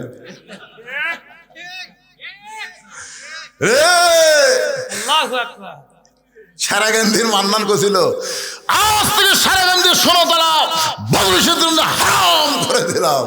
আমি বললাম তুই হারাম করার কে রে? এই ঘটনার কিছুদিন পরে শালা মরিছে মারা। আরে কি মনে করতেছেন? আল্লাহ উনি নেতা, একটা এমপি, তার মুখে দাঁড়িয়ে রাখা নবীর সুন্নতের কথা বলেছি আর বেটা খেপে গেছে। কারণ মানুষের তৈরি আইন দিয়ে বাংলাদেশ চলে, লোকমাতালির নেতা খেপে, আর কোরআন দিয়ে যখন দুনিয়া চলবে সাধারণ মুসল্লি বাংলাদেশের মতন ৯৬টা খলিফার খুতবা বন্ধ করে দিচ্ছে। আমাদেরকে খাটো পাঞ্জাবি দিয়ে আপনি লম্বা জুব্বা করে খুতবা দিচ্ছেন, যতক্ষণ লম্বা জুব্বার কাহিনী না বলবেন ততক্ষণ আপনার খুতবা শুনবো না। ওমর ফারুকের চোখ দিয়ে দর দর করে পানি পড়তেছে। এমন সময় ৩০ পারা কোরআনের হাফেজ, ৬ লক্ষ হাদিসের হাফেজ, নাম হলো আব্দুল্লাহ ইবনে ওমর। সুবহানাল্লাহ। সুবহানাল্লাহ। দেখছেন নেতার বেটা যোগ্যতা, দেখছেন নেতার বেটা ৩০ পারা কোরআনের হাফেজ, ৬ লক্ষ হাদিসের হাফেজ। আর হামাকের এমপির বেটার খবর কি? এই আমাদের প্রধানমন্ত্রীর বেটা খ্রিস্টান মহিলা বিয়ে করছে, দেখছেন? আরে কি মনে করছেন? চিন্তা করে দেখেন, বাংলাদেশের মতন ৯৬ দেশের খলিফা হযরত ওমর, যাকে বলা হয় অর্ধ পৃথিবীর খলিফা, ধরে কোন ঠিক কিনা? তার ছেলে ৩০ পারা কোরআনের হাফেজ, ৬ লক্ষ হাদিসের হাফেজ। সুবহানাল্লাহ। বাবার পাশে দাঁড়ায় বলতেছে, রে নবীর সাহাবীরা, তোমরা খাটো পাঞ্জাবি হলেও তো নতুন কাপড় পরে নামাজ পড়তে এসেছো। আমার পরনে লক্ষ্য করে দেখো, আমার পরনে কিন্তু নতুন কোনো কাপড় নাই। ওসমান গনি বলতেছে, আব্দুল্লাহ আজকে জুমার দিনে নতুন কাপড় না পরে তুমি পুরাতন কাপড় পরছো কেন? আব্দুল্লাহ বলতেছে, আমি যদি নতুন কাপড় আজকে পরতাম তাহলে আমার বাবার জুব্বা লম্বা হতো না। কি বুঝলেন? আমি যদি আজকে নতুন কাপড় পরতাম তাহলে আমার বাবার জুব্বা লম্বা হতো না। রে নবীর সাহাবীরা শোনো, তোমরা সবাই যখন ঘুমায় থাকো, এমন সময় আমার বাবা ঘুমায় না। যেদিন থেকে মদিনার খলিফার দায়িত্ব পাইছে সেদিন থেকে সব মানুষ ঘুম পাড়বে, আর আমার বাবা তোমাদের খেদমতের দায়িত্ব নিয়েছে। ধরে কর না সুবহানাল্লাহ। আর এখনকার নেতারা মোবাইল বন্ধ করে ঘুম পাড়ে।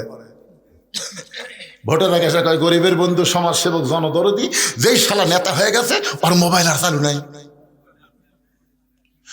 দুনিয়ার সবাই যখন ঘুম পড়ে, ওমর ফারুক সুরের মতন মদিনার অলিগলি ঘুরে বেড়ায়। হঠাৎ হযরত ওমর দেখতেছে একটা তাঁবু টাঙ্গানো, তাঁবুর বাইরে একটা পুরুষ মানুষ খালি দৌড়াদৌড়ি করতেছে। একবার ডানে যায়, একবার বামে যায়, একবার উত্তরে যায়, একবার দক্ষিণে যায়। ওমর ফারুক লোকটার কাছে গিয়ে সালাম দিয়ে বললেন, ভাইজান এই যে অস্থির হয়ে আপনি দৌড়াদৌড়ি করতেছেন, আপনার কারণ কি? আসসালামু আলাইকুম ভাইজান।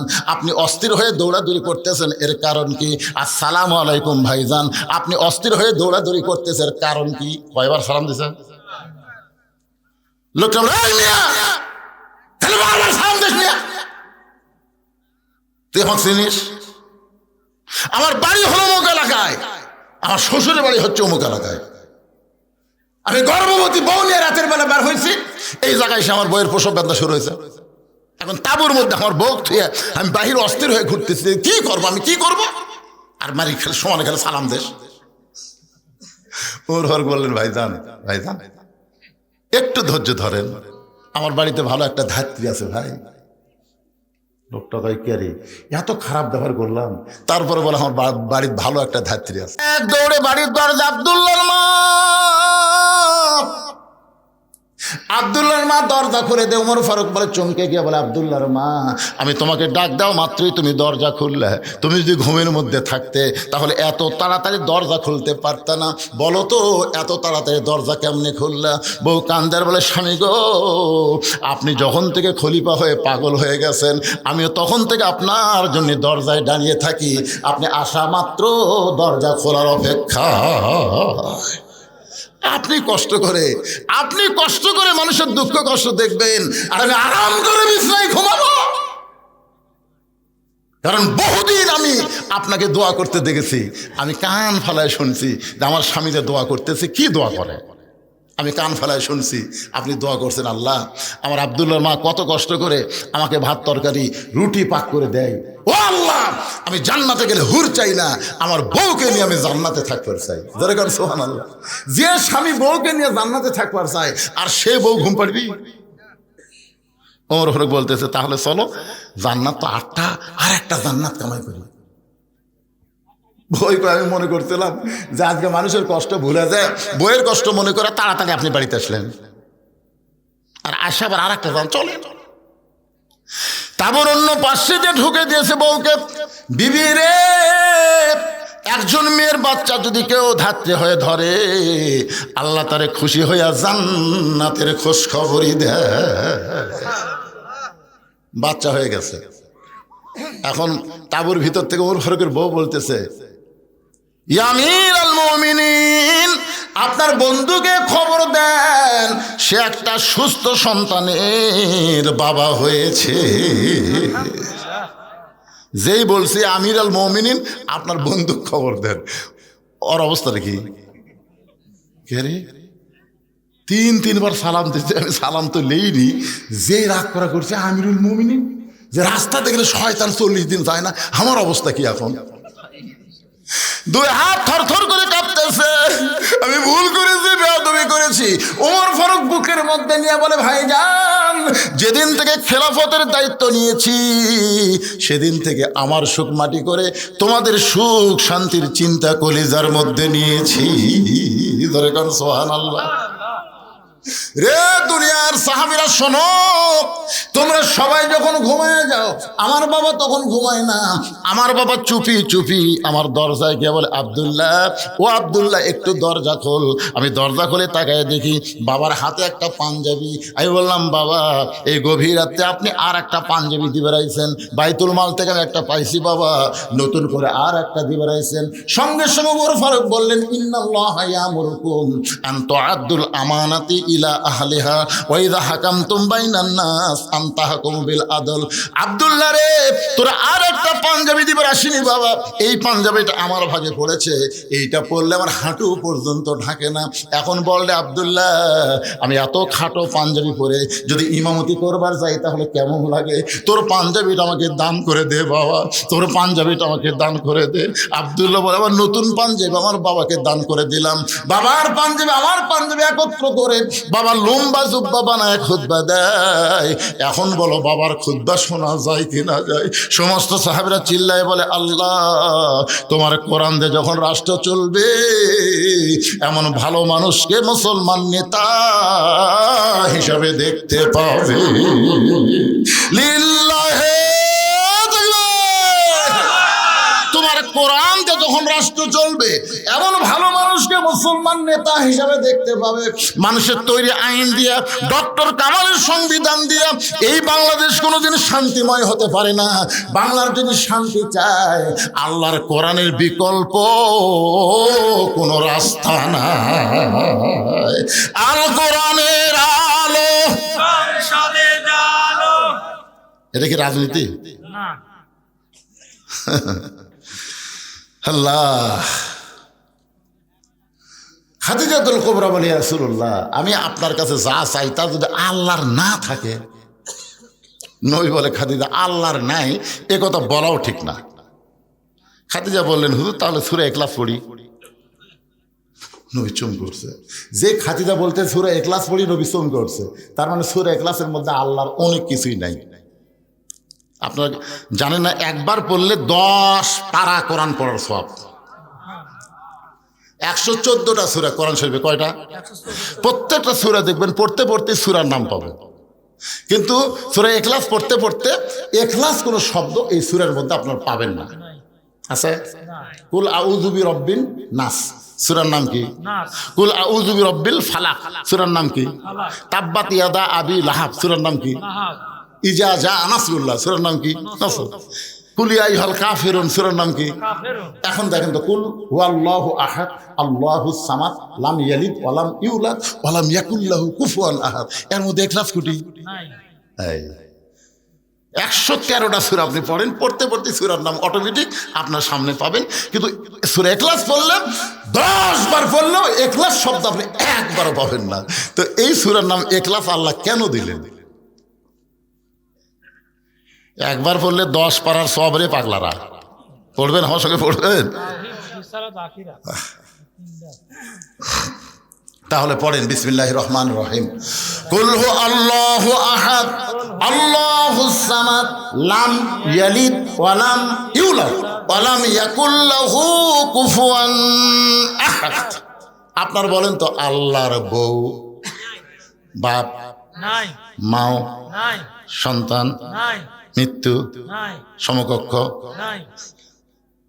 তাহলে আল্লাহ অনেক কিছুই নেই। খাদিজা বলতে তো, হুজুর আমি আল্লাহর কাছে যা চাবো তাকে আল্লাহ আমাকে দিবে।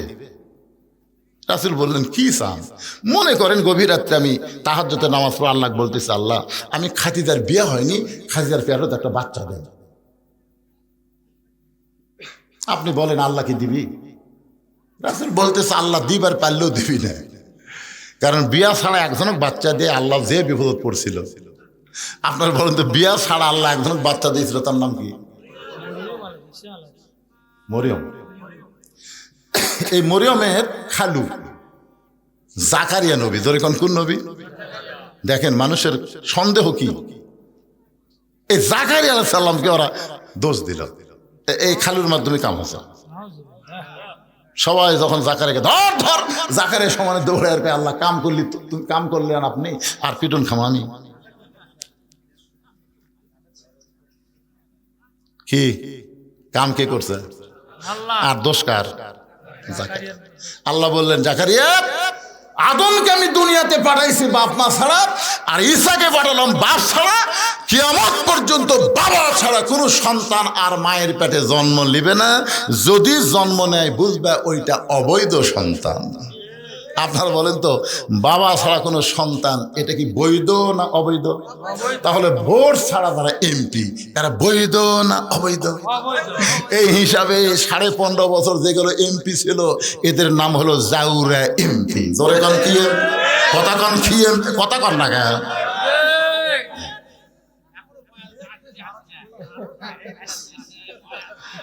এই আজকের হেডলাইন দিবার জাউরা এমপি।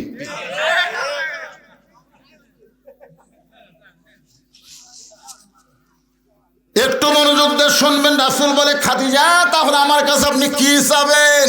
খাদিজা বলতেছে, রাসূলুল্লাহ কিয়ামত পর্যন্ত একটা মুজিজা আল্লাহ আপনাকে দিয়েছে, যেই মুজিজা কোনোদিন বিলুপ্ত হবে না। ইন্না নাহনু নাযালনা যিকরা ওয়া ইন্না লাহু লাহাফিজুন। সেই মুজিজার নাম হলো আল্লাহর কোরআন।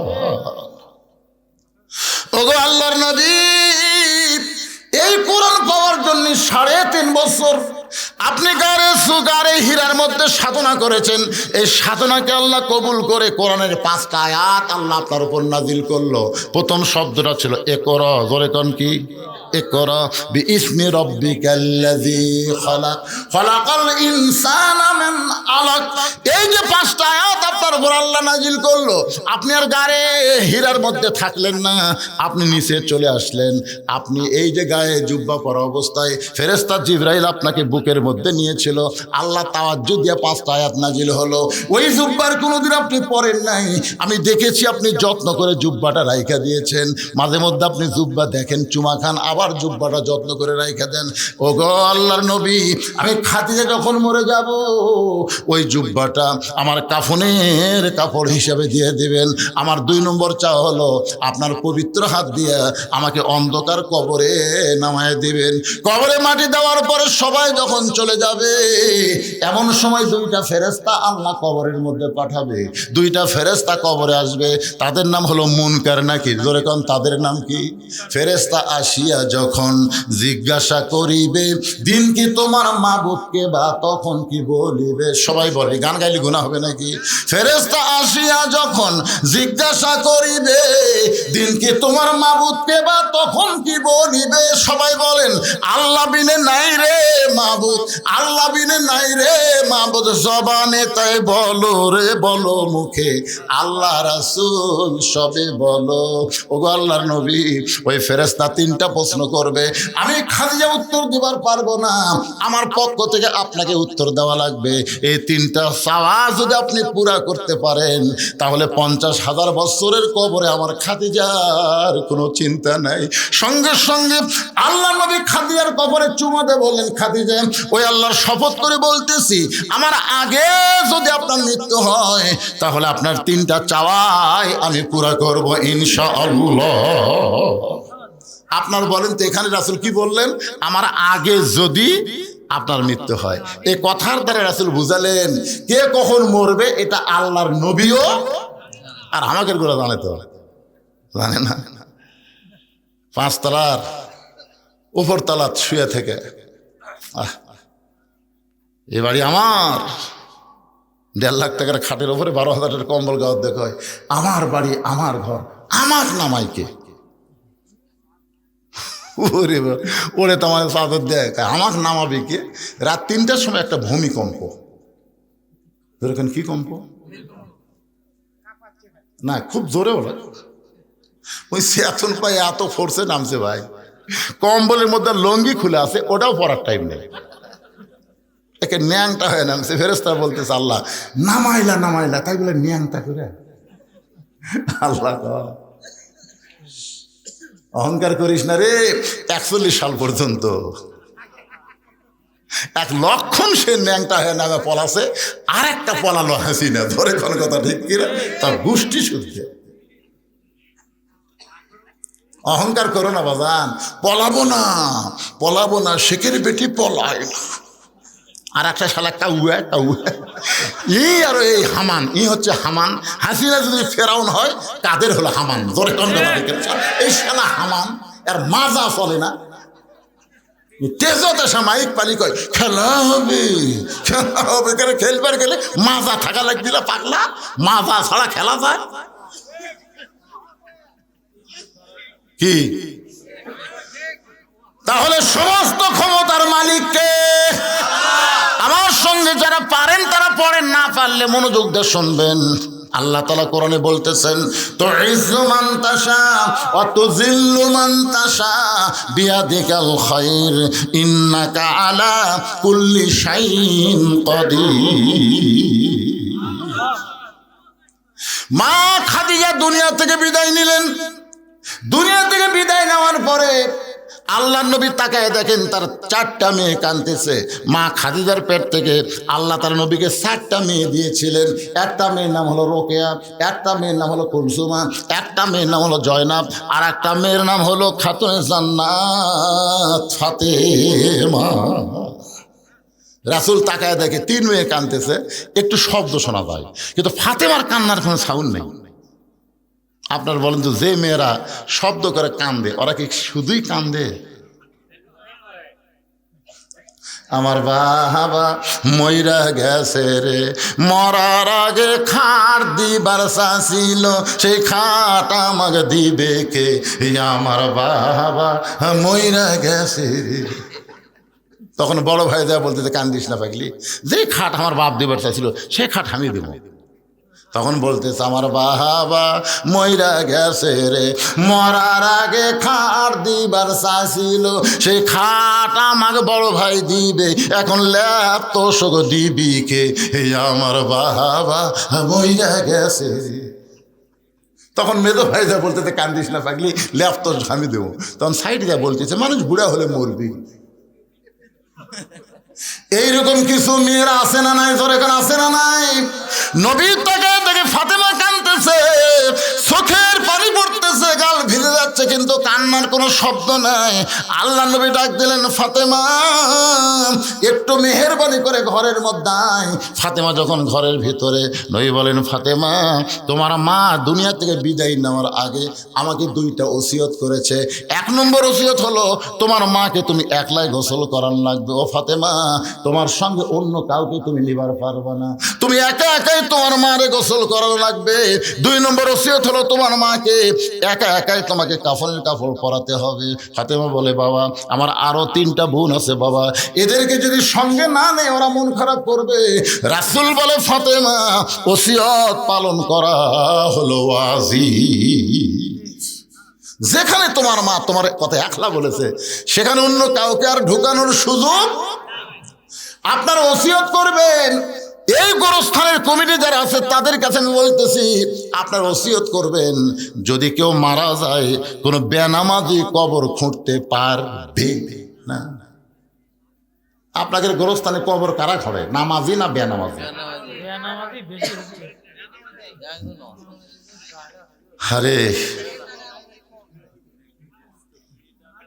গোরস্থানের একটু মাটি বায়না করে রাখ, কখন যেন আসতে পারে তোমার মরণের ডাক। গোরস্থানের একটু মাটি বায়না করে রাখ। যেই বাড়িতে আপনি থাকতে পারবেন না সেই বাড়ি তৈরি করতে গেলে আপনি ভালো মিস্ত্রি খোঁজেন। যেমন একটা তিনতলা বাড়ি করো ভাই, এই ইউনিয়নের মধ্যে সবচাইতে ভালো মিস্ত্রি কে রে? যে বাড়িতে থাকতে পারবে না সেই বাড়ি তৈরি করেন ভালো মিস্ত্রি দিয়া।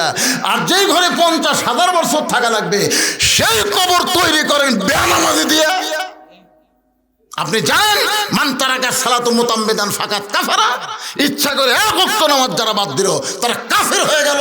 আর এই শালা কাফেররা যদি কবর খোঁড়ে, কবরে দেওয়া মাত্রই সওয়াল জবাব বাদী আযাব শুরু হয়ে যাবে। জোরে কোন কথা ঠিক কিনা? খালি বেনামাজি আমার এলাকার যারা কবর খোঁড়ে ওরা যাই মারা গেছে তার ছেলের কাছে না কারোর কাছে বলে, হয় আমরা তো কবর খোঁড়ে যাচ্ছি, 5 প্যাকেট সিগারেট দাও। এখন 5 প্যাকেট সিগারেট নিয়ে এরা কবর খোঁড়বার যায়। কবর যে খুঁড়তেছে ওর মুখত সিগারেট, যাই কবর সমান করতেছে ওর মুখত সিগারেট, যাই মাটি তুলতেছে ওই একটা টানতেছে। 5টা সিগারেট যদি গোরস্থানত চলে, আপনারা বলেন তো ফেরেশতা থাকবে? কারণ ফেরেশতা দুর্গন্ধ সহ্য করতে পারে না। ফেরেশতা সাইডে যা খাড়ায় আছে, সাইডে যা খাড়ায় আছে। আল্লাহ কয় কে রে গোরস্থান বাদ দে, সাইডে কেন? আল্লাহ যে বিড়ি ধরাছে। আপনারা কি মনে করতেছেন আপনি মারা গেলে আপনার গ্রামের সবচাইতে দামি ব্যক্তি হলো মসজিদের মুয়াজ্জিন। আপনি মসজিদের মুয়াজ্জিনকে 10,000 টাকা দিয়ে থন, বিনিয়োগ করেন, ভাই আমি মরে গেলে তুই একটু আমার গোসল করায় দেশ। আল্লাহ নবী বলেছেন মুয়াজ্জিনের মাথা হাসরের ময়দানে সবচাইতে উপরে থাকবে। শুধু মাথা উপরে থাকবে না, আল্লাহ কুদরতি হাত দিয়ে মুয়াজ্জিনের মাথা একটা টুপি পরায় দিবে, যেই টুপিটা চাঁদের মতন আলো ঝোলাবে। সামনে কাতারের 5 জন নামাজিকে আপনি কবর খোলার দায়িত্ব দেন। শুধু শুধু না, হাদিয়া দেন। মিস্ত্রিকে যেমন টাকা দেন তাদেরকেও বলেন তোমাদের 5 জনকে আমি 25,000 টাকা দিলাম, আমি যদি তোমাদের আগে মরি তোমরা আমার কবর খুঁড়বা, যদি তোমরা আগে মরো আমি মাফ করে দিব, অসুবিধা নাই। এইরকমভাবে 5 জন বেনামাজি কবর খোলার দায়িত্ব দেবেন। মুয়াজ্জিন আপনাকে গোসল করায় দিবে। যদি আপনার গোষ্ঠীর মধ্যে কোনো আলেম না থাকে, ভালো আলেম থেকে আপনি জানাজা নেবেন। বাজান রে, এরকম ওসিয়ত করা ইসলামে জায়েজ আছে। আমার কথাকে বুঝবার পারলেন? আল্লাহ নবী ফাতেমাকে বললেন, মা তোমার মাকে গোসল করে আসো। ফাতেমা বলতেছে, বাবা আরো 3টা বোন বাদ দিয়া মা আমার কথা কেন বলছে বাবা, একটু কি আমাকে বলবেন না? রাসূল বলে, ফাতেমা তোমার মাকে আল্লাহ তাআলা এই দুনিয়াতে 1 নম্বর জান্নাতি ঘোষণা করেছে, আর তোমাকে আল্লাহ তাআলা জান্নাতি নারীদের নেত্রী ঘোষণা করেছে। সেদিন থেকে তোমার মা আমার কাছে বলেছে, আমার যেই মেয়েটা জান্নাতি নারীদের নেত্রী হবে ওই মেয়েটা যদি আমাকে গোসল করায় দেয়, আমার মনে হয় ওই গোসলের ভিতরে আল্লাহ আমার শরীরের মধ্যে রহমত বরকত দিয়া দিবে। মা ফাতেমা খাদিজাকে গোসল করায় দিয়া আল্লাহ নবীর কাছে এসে বলতেছে, বাবা মাকে যখন একলাই কাফনের কাপড় পরার লাগবে, তাহলে কাফনের কাপড় কোথায় আপনি ব্যবস্থা করেন? সঙ্গে সঙ্গে নবী আমার ওই জুব্বা টেনে বের করে ফাতেমার হাতে দিয়ে বলে, মা এই জুব্বাটা তোমার মাকে কাপড়ের কাপড় পরায় দাও। ফাতেমা শুধু কান্দে আর কান্দে। রাসূল বলে, ফাতেমা কান্দার কারণ? বলে, বাবা আমি মায়ের মুখে শুনেছি আমার মা যখন মক্কার সবচাইতে ধনবতী রমণী ছিল, আপনি তখন মায়ের বাড়িতে রাখালি চাকরি করতেন, আপনাকে রাখাল মুক্ত করে আমার মা স্বামী বানাইছে। মক্কার সবচাইতে ধনবতী রমণীকে বিয়ে করার পরে আজকে আমার মা মরে গেল, আর মায়ের জন্য মক্কার দোকানে কি নতুন কোনো কাপড় নাই? কোনো নতুন কাপড় না দিয়ে এই পুরাতন জুব্বা দিচ্ছেন বাবা, মরার সঙ্গে সঙ্গে আমার মায়ের কথাকে আপনি ভুলে গেলেন। রাসূল কান্দায় বলে, ফাতেমা এই জুব্বা আমি তোমার মাকে দিচ্ছি না, মা তোমার মা আমার কাছে চাইছে। ফাতেমা বলে, বাবা এই পুরাতন জুব্বা চাওয়ার পিছনে মায়ের কারণ কি? আল্লাহ নবী বললেন, ফাতেমা এই জুব্বা সাধারণ কোনো জুব্বা নয়, এই জুব্বার সঙ্গে আল্লাহর কোরআনের সম্পর্ক রয়েছে। এখন আপনারা বলেন, আল্লাহর কোরআনের সম্পর্ক যার সঙ্গে থাকে তার দাম বাড়ে না কমে?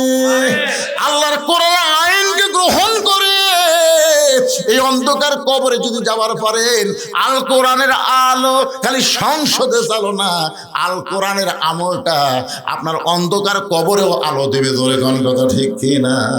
ওয়ানুনাজ্জিলু মিনাল কোরআনি মা হুয়া শিফাউ ওয়া রাহমাতুল লিল মুমিনিন। আল্লাহু আকবার। এখন আপনারা বলেন, এই যে গোরস্থান, এই গোরস্থান কোরআনের মধ্যে আছে না নাই? আর একটা আয়াত আমি পড়ে আপনাদের সামনে, এখানে কি হয়েছে শুরু হলো, মিনহা খালাকনাকুম ওয়া ফিহা নুইয়িদুকুম ওয়া মিনহা নুখরিজুকুম তারাতান উখরা। আল্লাহর এই কোরআনের সঙ্গে সম্পর্ক রাখতে গিয়ে আমি ভাদার পশ্চিম পাড়া, যারা এখানে বসে আছেন, এই ভাদার পশ্চিম পাড়ার কারা একটু হাত তোলেন তো? যারা ভাদার এই পশ্চিম পাড়া এই গোরস্থানকে উন্নয়ন করার জন্য যারা চেষ্টা করতেছেন, তারা কারা কারা ভাই একটু হাত তোলেন তো দেখি। এখানে না থাকার পিছনে দুটা কারণ। ভাদার পশ্চিম পাড়ার লোকেরা না থাকার পিছনে কয় কারণ? দুই কারণ। এক নম্বর কারণ হলো, তারা যদি এখানে আসে বসে তাহলে আপনাকে জায়গা হবে না, এরা প্যান্ডেল করছে ছোট, এই জন্য আপনাকে বসবার দিবেছে, ওরা বাইরে আছে। আর দুই নম্বর কারণ হলো, মাহফিলের মোনাজাতের শেষে আপনাকে ভাত তরকারি আছে, দেখছেন? একজন মাশাআল্লাহ করলো, কেন আপনারা খাবেন না? আমিও খাওয়ার নিয়ত করছি। আমি বলছি, ভাই অনেকদিন হলে বেশি লোকের মাছ ঘাটি আমি খাইনি ভাই। তো জেল হক কোথায় সেটা? জেল হক সাহেব বলছিলাম জেল হক কোনটি বাবা? তা আপনি ওই জায়গায় বসে আছেন কি জন্য? এখন আপনি কি এটি বিজ্ঞাপনের উপরে নাম দিয়েছে সহজ সবল শ্রোতা আছে তো। না, এই গোরস্থানের জন্য আপনাকে 10,000 টাকা দেওয়া লাগবে। তলে থাকেন, অসুবিধা নেই, 10,000 টাকা দিলে কি করছেন বাদান? 10,000 পারবেন না? পারবেন না? 10,000 তো আপনি কত দিবেন? না পরে নয়, শুরু হয়ে গেল তো আপনাকে শুরু। তলে বসে আছেন। জীবনে আমার ওয়াজের 42 বছরের জীবনে দেখিনি যে সভাপতি সাহেব তলে বসে থাকে।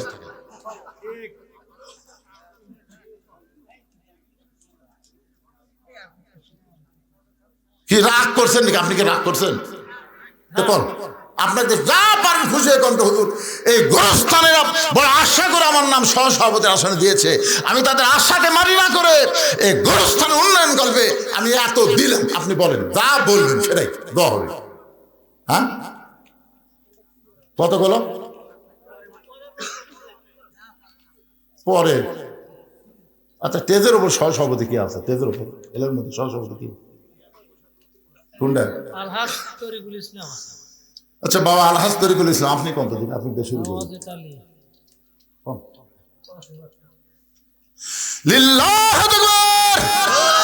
আলহাজ তরিকুল ইসলাম 5,000 টাকা ধরে বলেন মারহাবা। আচ্ছা, আপনার বাপ মা কি বেঁচে আছে না মারা গেছে? আল্লাহ মায়ের কবরকে জান্নাতের টুকরা বানায় দেখ, বাবাকে পরিপূর্ণ সুস্থতা সহকারে হায়াতে তাইয়্যিবা দান করুক। ধরে কোন আমিন। কোথায়? তো ডাঁটের বাবা রে। আরে গত বছর 25শে ডিসেম্বরে আমার মা মারা গেছে, আর 18 সালে আমার বাবা মারা গেছে। আমি আপনাদের পাশে একটা মাহফিল এসে বলছিলাম না যে আমি এখান থেকে হয়তো বাড়িতে গিয়ে আমার মাকে আর দেখা। আরে বাবার মতন আপন বন্ধু নাই রে দুনিয়ায়, নিজে না খাইয়া বাবা, নিজে না খাইয়া বাবা সন্তানকে খাওয়ায়। বাবার মতন আপন বন্ধু নাই রে দুনিয়ায়। কি বলবো মা বিন সেই ব্যথা কেউ তো বুঝিবে না, মাজন ঠেকিয়া সন্তানের দায় ওয়াকালে মা মারা যায়, কেন সে মায়ের দোয়া করবানা, এমন দরদি ভদে কেউ হবে না আমার মা, মা গো। সহসভাপতি 3 জন, তার মধ্যে একটা পাওয়া গেল, আর একটা সহসভাপতি এখানে আছেন আপনি কোন, আপনি কোন, খুশি হয়ে কোন, বেশি বেশি কোন, সামনে আর পিছনে দেখাম হলো।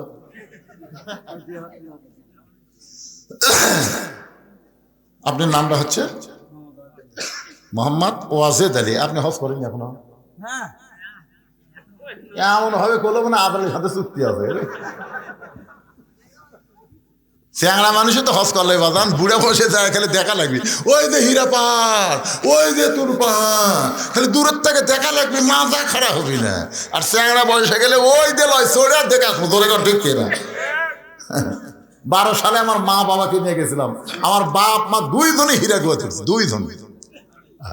আমি উঠতে পারি না, বাপ মা উঠে গেল। আগে তোর গাঁত বল নাই, খালি ওয়াশ করে খায়, শরীর বল নাই। 2 সভাপতি 5 করে দিছে, উনি 2,000 লোক, উনি 3,000 লোক। আল্লাহ তাদের এই দানকে কবুল করুক। আল্লাহ দুনিয়াতে যেমন সম্মান দিচ্ছে, আখিরাতে তেমন সম্মান আল্লাহ জান্নাত দেখ, জোরে কোন আমিন। আমার ভাইজান একটা কথা বলবো, আপনার বাপ মার খবর কি? বাপ মা, ও মানে উল্টা পাল্টা হয়ে গেছে। মা বেঁচে আছে, বাপ মারা গেছে, ওনার মা মারা গেছে, বাপ বেঁচে আছে। এখন আপনি আছেন, দেখেন 3টা সহসভাপতির মধ্যে কয়টা? 3টা না? সহসভাপতি 3টার মধ্যে খালি আপনি বাকি আছেন। বাবা কোন এ তালব থাকবেন না বেশি দিবেন? কোন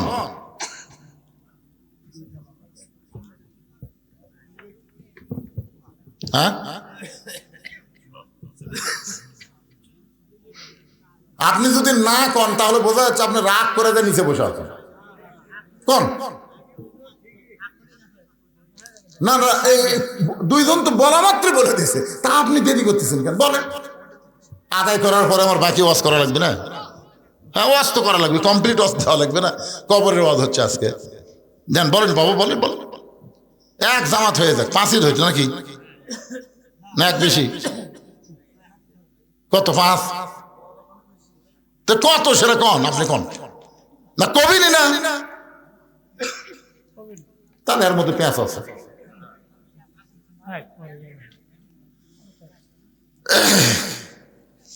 সভাপতিকে আপনার বাম পাশে আপনি বিশিষ্ট ব্যবসায়ী কোন 3 জনের আপনি একলাই দেন?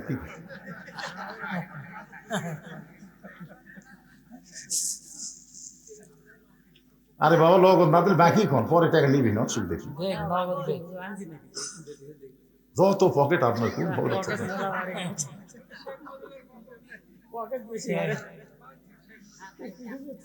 আজকের মাহফিলের প্রধান অতিথি গেছে, উনি আছে কাজী রকুনুজ্জামান ভাই।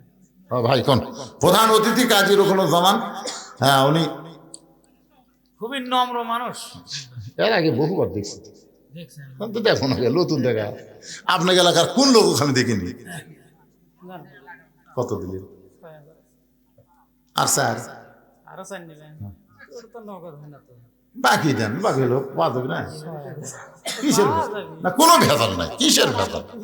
লিল্লাহু আকবার। আজকের মাহফিলের সম্মানিত সভাপতি 10,000 টাকা করে বলেন মারহাবা। নগদে 6, বাকি স্যার। আপনার বাপ মায়ের খবর কি? 2 জনে এই গ্রামে খবর আছে, পারিবারিক খবর। বাবা মা 2 জনই কবরে চলে গেছে। এই দুনিয়াতে যার বাপ মা নাই, তার আপন বলতে আর কেউ নাই। আমরা দোয়া করি আল্লাহ তার বাপ মার কবরকে জান্নাতের টুকরা বানায় দেখ, জোরে কোন আমিন। আজকের মাহফিলের প্রধান অতিথি পিছনে বসে আছে, ওনার বলেন।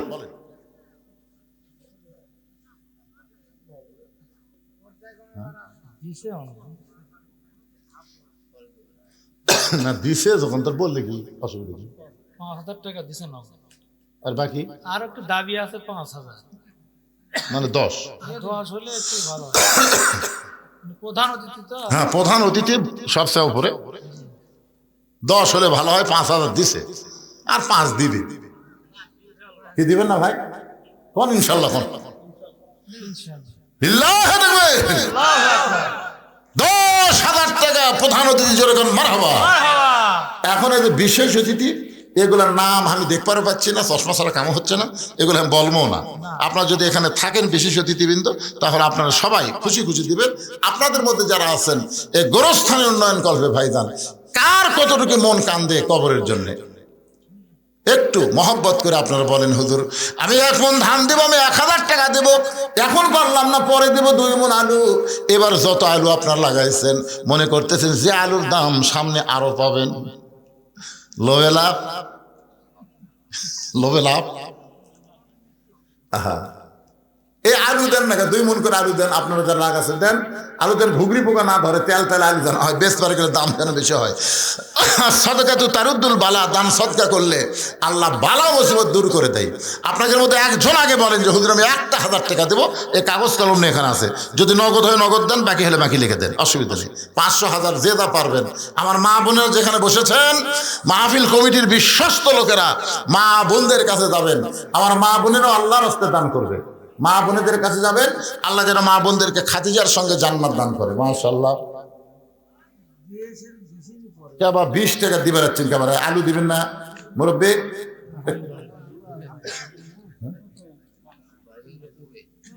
আচ্ছা ঠিক আছে, আপনাদের গ্রামের লোকজনই নাই যে।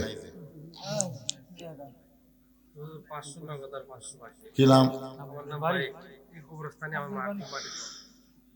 এই গোরস্থানে তার মা শুয়ে আছে, মায়ের রুহের মাগফিরাতে 500 নগদ, 500 বাকি। আলু লাগাচ্ছেন না বাজান? আলু লাগাচ্ছেন না? না, আপনার যদি বাইরে না দেন, তো কয় শতকের উপর কবর আছে? 800, তো 900 কবর ফুরাতে কয়দিন লাগবে?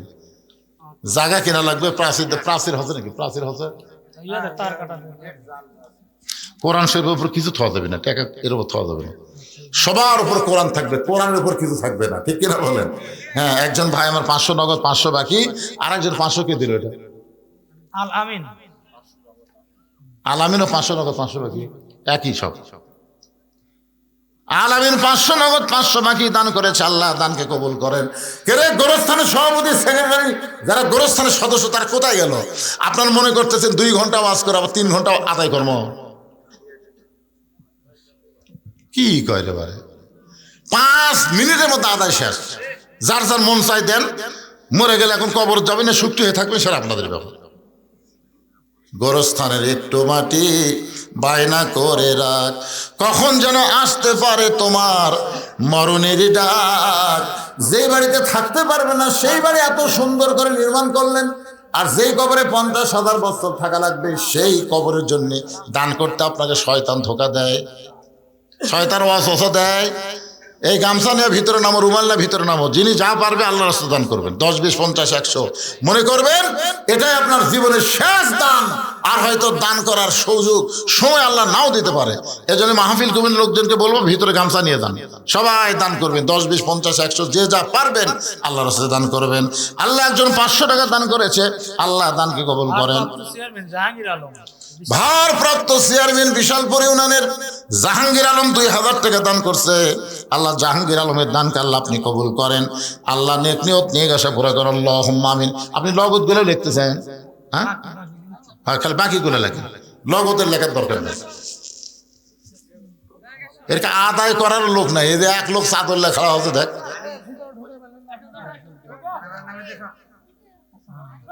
আব্দুল জলিল, আব্দুল জলিল কি দিচ্ছে? 1500 টাকা বাকি। আব্দুল জলিল বাকি হোক নগদ হোক দিচ্ছে তো। আব্দুল জলিল 1500 টাকা বাকিতে করছে দান।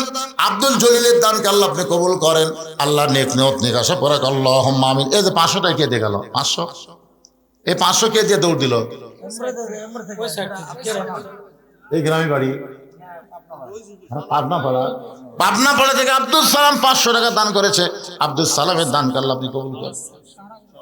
শাহনগরের ওই স্যার, শাহনগর থেকে সে 500 টাকা দান করেছে।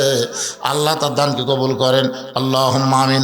আল্লাহর একজন বান্দা 500 টাকা দান করেছে, যে নিয়তে আল্লাহ নেক নিয়ত নিকাশা কবুল করেন। হ্যাঁ, মকসেদ আল্লাহ পাবনা পাড়া সে গোরস্থান আপনি লয় আলাদা, তারপরে দান করতেছেন, মাশাআল্লাহ। পাবনা পাড়ার মুরব্বী আল্লাহ 200 টাকা দান করছে, আল্লাহ দানকে কবুল করেন, আল্লাহ নেক নিয়ত নিয়ে আসা পড়া আল্লাহুম্মা আমিন।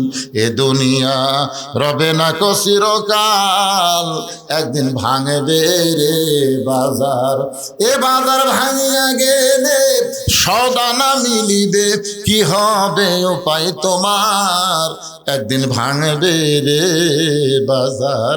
আমরা সবাই কবরে দেবো ভাই, সবাইকে যেতে হবে, সবাইকে আমাদের মরাই লাগবে। জাআত সাকারাতুল মাউত হাক্কুন, আল্লাহ কোরআনে বলেছেন সবচাইতে সত্য, যেটা হিন্দু, বৌদ্ধ, খ্রিস্টান, মুসলমান সবাই বিশ্বাস করে মরা লাগবেই। জোরে ঠিক কিনা? আল্লাহ মানে না, কিন্তু মৃত্যুকে বিশ্বাস করে। মুকুন্দপুরের আমিনুর ভাই 500 টাকা দান করেছে, কয়েকদিন আগে তার বাবা মারা গেছে। এই দানের উসিলায় বাবার কবর জান্নাতের টুকরা বানান, আল্লাহুম্মা আমিন। কোনটা সেটা? এটা কিসের মাস্টার? এমপিও। তা আপনি খালি লিখতেছেন, কোন আপনার দোয়া হোক। কত হলো না, আগে দিয়েছেন 500। শোনেন, দান এমন একটা রহমতের জিনিস, যেটা জোর করে নিলি সাদা হয়। এই আওয়ামী লীগের দীর্ঘ 5.5 বছর খালি চাঁদা লিছে, জোরে ঘন্টি আমার থেকে লিছে। হ্যাঁ, এই 16ই ডিসেম্বর, 26শে মার্চ, তারপরে 15ই আগস্ট, এই জায়গা কথা হুজুর এত দেওয়া লাগবে, না দিলে কিন্তু ওয়াজ বন্ধ। কি করবে? বাচ্চা কাচ্চা কেউ নাই, তো খরচ নাই, মানে বাতাস খায়। যাই হোক, উনি 500 টাকা আগে দিচ্ছেন, আবার 500 নিলে 1000 লাগেন। কি করবেন লোকজন? ঠিক আছে, নাম কি ভাই জানেন? আবু সাইদ ভাই জান, আমার মাজলুম ব্যক্তি, আল্লাহর একজন বান্দা 1000 টাকা দান, জোরে বলেন মারহাবা। আগে নগদে 500 টাকা দান করেছে, আবার 1000 দিল। বাপ মা যদি কবর, বাপ মা মারা গেছে ভাই, বাপ মার কবরকে আল্লাহ জান্নাতের টুকরা বানায় দেন, জোরে কোন আমিন। একটু জিকির করে লা ইলাহা ইল্লাল্লাহ, লা ইলাহা ইল্লাল্লাহ, লা ইলাহা ইল্লাল্লাহু মুহাম্মাদুর রাসূলুল্লাহ। সকলে বলি সাল্লাল্লাহু আলাইহি ওয়াসাল্লাম। আল্লাহ রাসূল বললেন, ফাতেমা, এই জুব্বার সঙ্গে আল্লাহর কোরআনের সম্পর্ক আছে। এবার ফাতেমার জুব্বাখানা নিয়ে মাকে পড়াতে গেলেন। নবী আমার পিছনে পিছনে, ফাতেমার সামনে। খাদিজার ঘরের মধ্যে ফাতেমা যেই মাত্র ঢুকলেন, সঙ্গে সঙ্গে আল্লাহর নবী দরজা বন্ধ করে দিলেন। ফাতেমার জুব্বাখানা কাপড়ের কাপড় পরে যেই মাত্র দরজা খুলেছে, আল্লাহ রাসূল তাকে ফাতেমা মুচকি হাসতেছে। রাসূল বলে, ফাতেমা, আপনি মুচকি হেসে কেমনে দরজা খুললেন? ফাতেমা বলে, বাবা, কানতে কানতে কেন গেলাম, হাসতে হাসতে কেন দরজা খুললাম আপনি জানেন? রাসূল বলে, ফাতেমা, কানতে কানতে ঢুকলে আমি জানি, কারণ একজন মেয়ে তার মাকে কাপড়ের কাপড় পরাবে, অবশ্যই কানতে কানতে ঘরের মধ্যে ঢুকবে, কিন্তু হাসতে হাসতে দরজা খুললে ফাতেমা, আমি নবী হয়েও বলতে পারতেছি না। ফাতেমা বলে, বাবা, এতদিন আমি জানতাম আপনি ভিতরেও জানেন বাহিরেও জানেন, কিন্তু আজকে দেখতেছি কি জন্য হাসতে হাসতে দরজা খুললাম আপনি জানেন না। রাসূল বলে, ফাতেমা, মা ইয়ানতিকু আনিল হাওয়া ইন হুয়া ইল্লা ওয়াহয়ুন ইউহা। আমি রাসূল বলতে পারি না যতক্ষণ আল্লাহ না বলা। ফাতেমা বলতেছে, বাবা, আপনার জুব্বাখানা আমার মাকে যখন পরাবারে গেছি, এমন সময় নজর করে আমি দেখতে পাই, 2 চোখ দিয়ে দেখলে কিন্তু নজর হবে না, নজর করতে গেলে অন্তরের চক্ষু লাগবে, ধরে কোন ঠিক কিনা? আজকে বাড়ি দেখে আমরা খুশি হই, কবর দেখে আমরা কিছুই মনে করি না। একবার অন্তরের চক্ষু দিয়ে তাকায় দেখেন, এই দুনিয়া বাড়ি ঘর একদিন হয়ে যাবে পর, এই দুনিয়ার বাড়ি ঘর একদিন হয়ে যাবে পর, যাইতে হবে অন্ধকার কবর। মা ফাতেমা বলতেছে, আমি নজর করে দেখি আমার মা খাদিজার শরীরে আল্লাহ জান্নাতের পোশাক পরায়া দিছে। সঙ্গে সঙ্গে নবী বললেন, ফাতেমা, আল্লাহ তোমার মায়ের শরীরে জান্নাতের পোশাক পরাবে এইটা আমি জানতাম মা, কিন্তু সাহস করে বলতে পারি নাই। ফাতেমা বললেন, বাবা কেমনে জানতেন? রাসূল বলে, ফাতেমা, যে মহিলাটা সর্বপ্রথম তোমার বাবাকে নবী বলে স্বীকার করেছে, আল্লাহর প্রতি ঈমান এনেছে, আমার মনে হয় আল্লাহর পক্ষ থেকে খাদিজাকে ঈমানের পুরস্কার আল্লাহ দিয়েছে। নবী নিজের হাতে খাদিজাকে অন্ধকার কবরে নামায় দিলেন।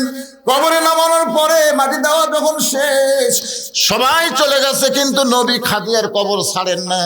ঘন্টার পর ঘন্টা হয়ে যায়। আল্লাহ বলে, হাবিব, সবাই চলে গেল খাদিজার মাটি দিয়া, কিন্তু আপনি কেন কবর ছাড়েন না? রাসূল বলে, আল্লাহ, এই খাদিজার কাছে আমি ওয়াদা দিয়েছি, মুনকির নাকির খাদিজাকে প্রশ্ন করবে, খাদিজা উত্তর দিবার পারবে না, আমি নবী খাদিজার পক্ষে উত্তর দিব। আল্লাহ বলে, হাবিব, আপনি মনে করেছেন আপনি শুধু একাই খাদিজাকে ভালোবাসেন, আজকে শুনে নেন, আপনি যেমন খাদিজাকে ভালোবাসেন আমি আল্লাহ তেমন ভালোবাসি। আপনারা কি মনে করছেন যারা নামাজি ব্যক্তি তারা যখন কবরে যাবেন, মুনকির নাকির যখন বলবে মান রব্বুকা, আপনার রবকে, আপনাকে উত্তর দেওয়া লাগবে? আপনার পক্ষ থেকে নামাজ দাঁড়িয়ে যাবে, নামাজ বলবে, মুনকির নাকির, কাকে মান রব্বুকা প্রশ্ন করতেছ? মুনকির নাকির বলবে যে শুয়ে আছে কবরে, তাকে বলে, তুই জানিস এখন কেবল আরামের একটু ঘুম দিছে, আর এই ঘুম ভাঙ্গার জন্যে মান রব্বুকা প্রশ্ন করতেছিস? তুই জানিস এই লোকটা সারা জীবন কত ওয়াক্ত নামাজ পড়ছে? মুনকির নাকির বলে, আমরা কেমনে জানবো? আরে পাগলা, দৈনিক 5 ওয়াক্ত নামাজ পড়ছে, 50 বছরে 5 ওয়াক্ত 50 বছর গুণ দে। মুনকির নাকির কয়, আমাদের কাছে তো ক্যালকুলেটর নাই ভাই, নামাজ বলতেছে আমার কাছে আছে। এই লোকটা মসজিদে ঢোকার সাথে সাথে নামাজের নিয়ত করেই বলেছে আলহামদুলিল্লাহি রব্বিল আলামিন, রুকুত যায় বলেছে রব্বিল আযীম, সিজদা বলেছে রব্বিল আলা। কিন্তু দুনিয়াতে এতবার রব রব কয়ে কেবল কবরের মধ্যে আছে আবার রব। মুনকির নাকির কয়, আল্লাহ তোমার বান্দাকে মান রব্বকে প্রশ্ন করলে নামাজ যে খেবা খেপছে, আমরা কি করি? আল্লাহ কয়ে যে নামাজ নিয়ে কবরে আসছে, তার মান রব্বকা প্রশ্নের উত্তর হয়ে গেছে। তাহলে সুবহানাল্লাহ করলে হবে না তো? ফজরের নামাজ জামাতে পড়া লাগবে। ভাই রে, এখানে অনেক মানুষ আছে তারা মনে করে কবরের উত্তর খুবই সোজা। যখন বলবে মান রব্বকুম আল্লাহ, আমার নবীকে মুহাম্মদ রাসূলুল্লাহ, আমার দীনুকা ইসলাম। আপনি যদি ইসলামের সাথে সম্পর্ক না থাকে, যদি নবীর সাথে আপনার সম্পর্ক না থাকে, আল্লাহর সাথে যদি আপনার সম্পর্ক না থাকে, একটা প্রশ্নের উত্তর জানা থাকলেও দিবার পারবেন না। জোরে কর কথা, ঠিক কি না? প্রশ্ন করবে, আমার দিনুকা, তোমার দিন কি? এই বাংলাদেশে যারা ইসলামী আন্দোলন করে, কোরআনের রাজনীতি যারা চায়, দিন কায়েমের আন্দোলনে আকিমুদ্দিন, দিনকে প্রতিষ্ঠা করার জন্য যারা জেল জুলুম নির্যাতনের শিকার হয়েছে, ইসলামী আন্দোলন তাদের পক্ষে অবাধ দিনুকার উত্তর দিয়ে দিবে। ধরে গান সুবহানাল্লাহ। যখন প্রশ্ন করবে আমার নাবিউকা, তোমার নবীকে, নবীর সুন্নত, নবীর আদর্শ, নবীর মহব্বত যাদের কলিজার মধ্যে আছে, নবীর মহব্বতে মাথায় টুপি দেয়, নবীর মহব্বতে মুখে দাঁড়িয়ে রাখে, সে আমার নাবিউকার উত্তর দেওয়ার আগেই নবী তাকে এসে বলবে, মুনকির নাকির, আমাকে নবী বলার আগেই আমি তাকে উম্মত হিসাবে স্বীকার করে নিলাম। ধরে কারণ সুবহানাল্লাহ। এখন আপনারা কি ভাবতেছেন? কুটি গল্প হয় এত? তার মানে এরা কি ভাত শর্ট ফালাবি নাকি?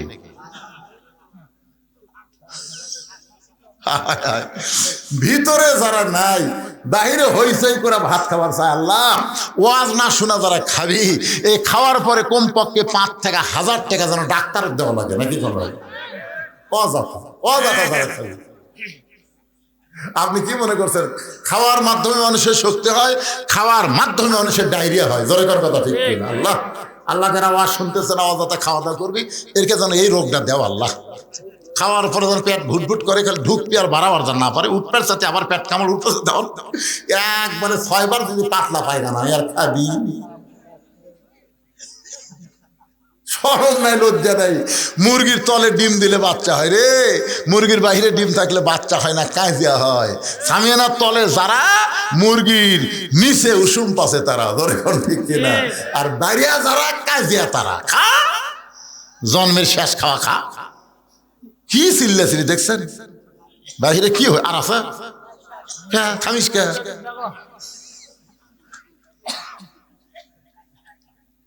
সুবহানাল্লাহ। ইস্তিগফার পড়েন সবাই। আস্তাগফিরুল্লাহ রাব্বি মিন কুল্লি জামবি ওয়া আতুবু ইলাইহি। আস্তাগফিরুল্লাহ রাব্বি মিন কুল্লি জামবি ওয়া আতুবু ইলাইহি। আলহাজ সিকান্দার আলী, না নাম ধরে ধরে এভাবে আদায় করা ঠিক না। উনি কবে ওয়াজ করে যাই কি বিপদ পড়ছি। এখানে আলহাজ সিকান্দার আলী কে? হ্যাঁ, নাই তো।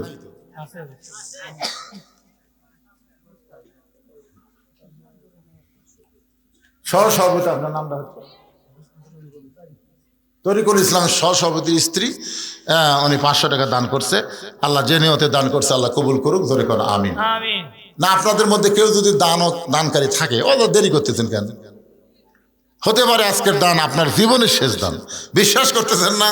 হয়তো বাড়ি পর্যন্ত যাওয়ারই গ্যারান্টি নেই, ধরে কোন ঠিক কেনা? হ্যাঁ, এই অলসতা না করে, কৃপণতা না করে দান করবেন। আর সকিও হাবিবুল্লাহ রাসূল বলেছেন, দানকারী আল্লাহর দোস্ত।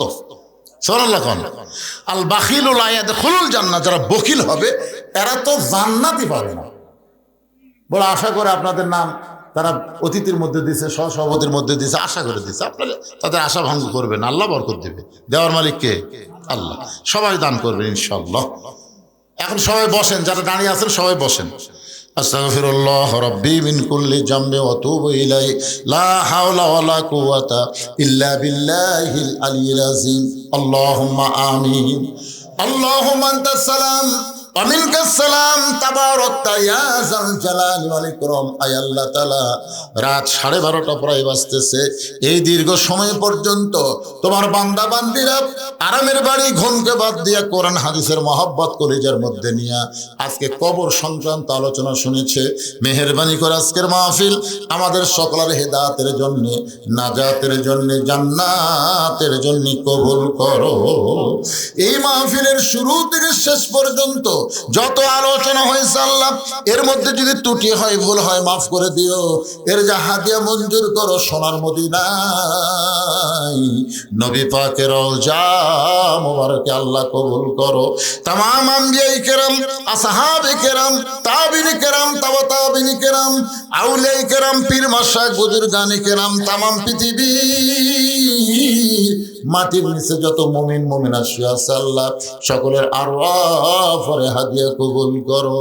আল্লাহ, আমরা যারা হাত তুলেছি, আমাদের জনম দুঃখনী মা যাদের কবরে চলে গেছে, ছোট্ট একটা শব্দ হলো মা। এই নামের যে কি মধু, যাদের মা নাই তারাই বুঝতেছে। এই দরদের মা যাদের কবরে গেছে আল্লাহ, মেহেরবানি করে মায়ের কবরকে জান্নাতের টুকরা বানিয়ে দাও। বাবার বাড়ি ঘর সবই আছে, আমরা যারা বাবা হারিয়েছি আল্লাহ মেহেরবানি করে বাবার কবরকে জান্নাতের টুকরা বানিয়ে দাও। আমাদের দাদা দাদি, নানা নানি, আত্মীয় স্বজন, শ্বশুর শাশুড়ি যাদের কবরে গেছে আল্লাহ, কবরবাসীদের মাফ করে দাও। আল্লাহ, তোমার ভাদার পশ্চিম পাড়ার বাবাজিরা কষ্ট করে মেহনত করে এত সুন্দর আয়োজন করেছে আল্লাহ, গোরস্থানকে লক্ষ্য করে এই কবরে যারা শায়িত আছে তাদের সকলের কবরকে জান্নাতের টুকরা বানায় দাও। যারা মাহফিল করেছে তাদের সকলকে 5 ওয়াক্ত নামাজি কবুল করো। তাদের সকলকে কবরের পাথেও জোগাড় করে দুনিয়া থেকে বিদায় নেওয়ার তৌফিক দিও। আজকের মাহফিলের সম্মানিত সভাপতিকে আল্লাহ তুমি কবুল করো। 3 জন সহসভাপতিকে আল্লাহ তুমি কবুল করো। আজকের মাহফিলের প্রধান অতিথি আমার ভাইকে কবুল করো। বিশেষ অতিথিদের আল্লাহ তুমি কবুল করো। আলেম ওলামাদের কবুল করো, মুরব্বীদের কবুল করো, যুবকদের কবুল করো, কুচি কাঁচা বাচ্চারা তাদেরকেও কবুল করো। পর্দার অন্তরালের মা বোনেরা আবিদা সালিহা পর্দারশি কবুল করে মা ফাতেমার মতো পর্দা, খাদিজার মতো ধৈর্য দিয়ে দিও আল্লাহ। আমি গুনাহগার বলে দোয়া ফিরা দিও না। এতগুলো মানুষের মধ্যে যার দুইখানা পছন্দ হয় সেই দুই হাতের ওসিলাই গোটা মাহফিলকে আল্লাহ তুমি কবুল করো। আমি অসুস্থ, আমার একটা নাতনি আয়েশা সিদ্দিকা নাম, সে বড় অসুস্থ। আল্লাহ আজকের মাহফিলে এই গ্রামের একটা ছেলে কিছুক্ষণ কথা বললো, সেও বড় অসুস্থ, ক্যান্সার রোগী। আল্লাহ আমাদের মধ্যে যারা অসুস্থ সবাইকে সাফা দিয়ে দাও আল্লাহ। বাংলাদেশের প্রতি রহম করো আল্লাহ। ফিলিস্তিনের মুসলমানকে বিজয় দাও, সিরিয়ার মুসলমানকে বিজয় দিয়েছো, বাংলাদেশকেও তুমি রহমত করেছো আল্লাহ। বাইতুল মুকাদ্দাস মুসলমান যেন পায়, আর পৃথিবীর মানচিত্র থেকে ইহুদিদেরকে আল্লাহ তুমি ধ্বংস করে দাও। তুমি তো ধ্বংসের কথা বলেছো, তাব্বাত ইয়াদা আবি লাহাবি ওয়া তাব। আল্লাহ আল্লাহ, তোমার ঘর বাইতুল্লাহকে রক্ষা করার জন্য আব্রাহা বাদশাকে ধ্বংস করেছে আবাবিল পাখি দিয়ে, তোমার বাইতুল মুকাদ্দাসকে তুমি হেফাজত করো আল্লাহ। আল্লাহ আল্লাহ আল্লাহ, ভারতের চক্রান্ত থেকে আমাদের সোনার বাংলাদেশকে আল্লাহ তুমি হেফাজত করো আল্লাহ। মাঠে ময়দানে যে ফসলগুলো আবাদ করতেছে আল্লাহ, প্রত্যেকটা আবাদের মধ্যে আল্লাহ তুমি বরকত দিও।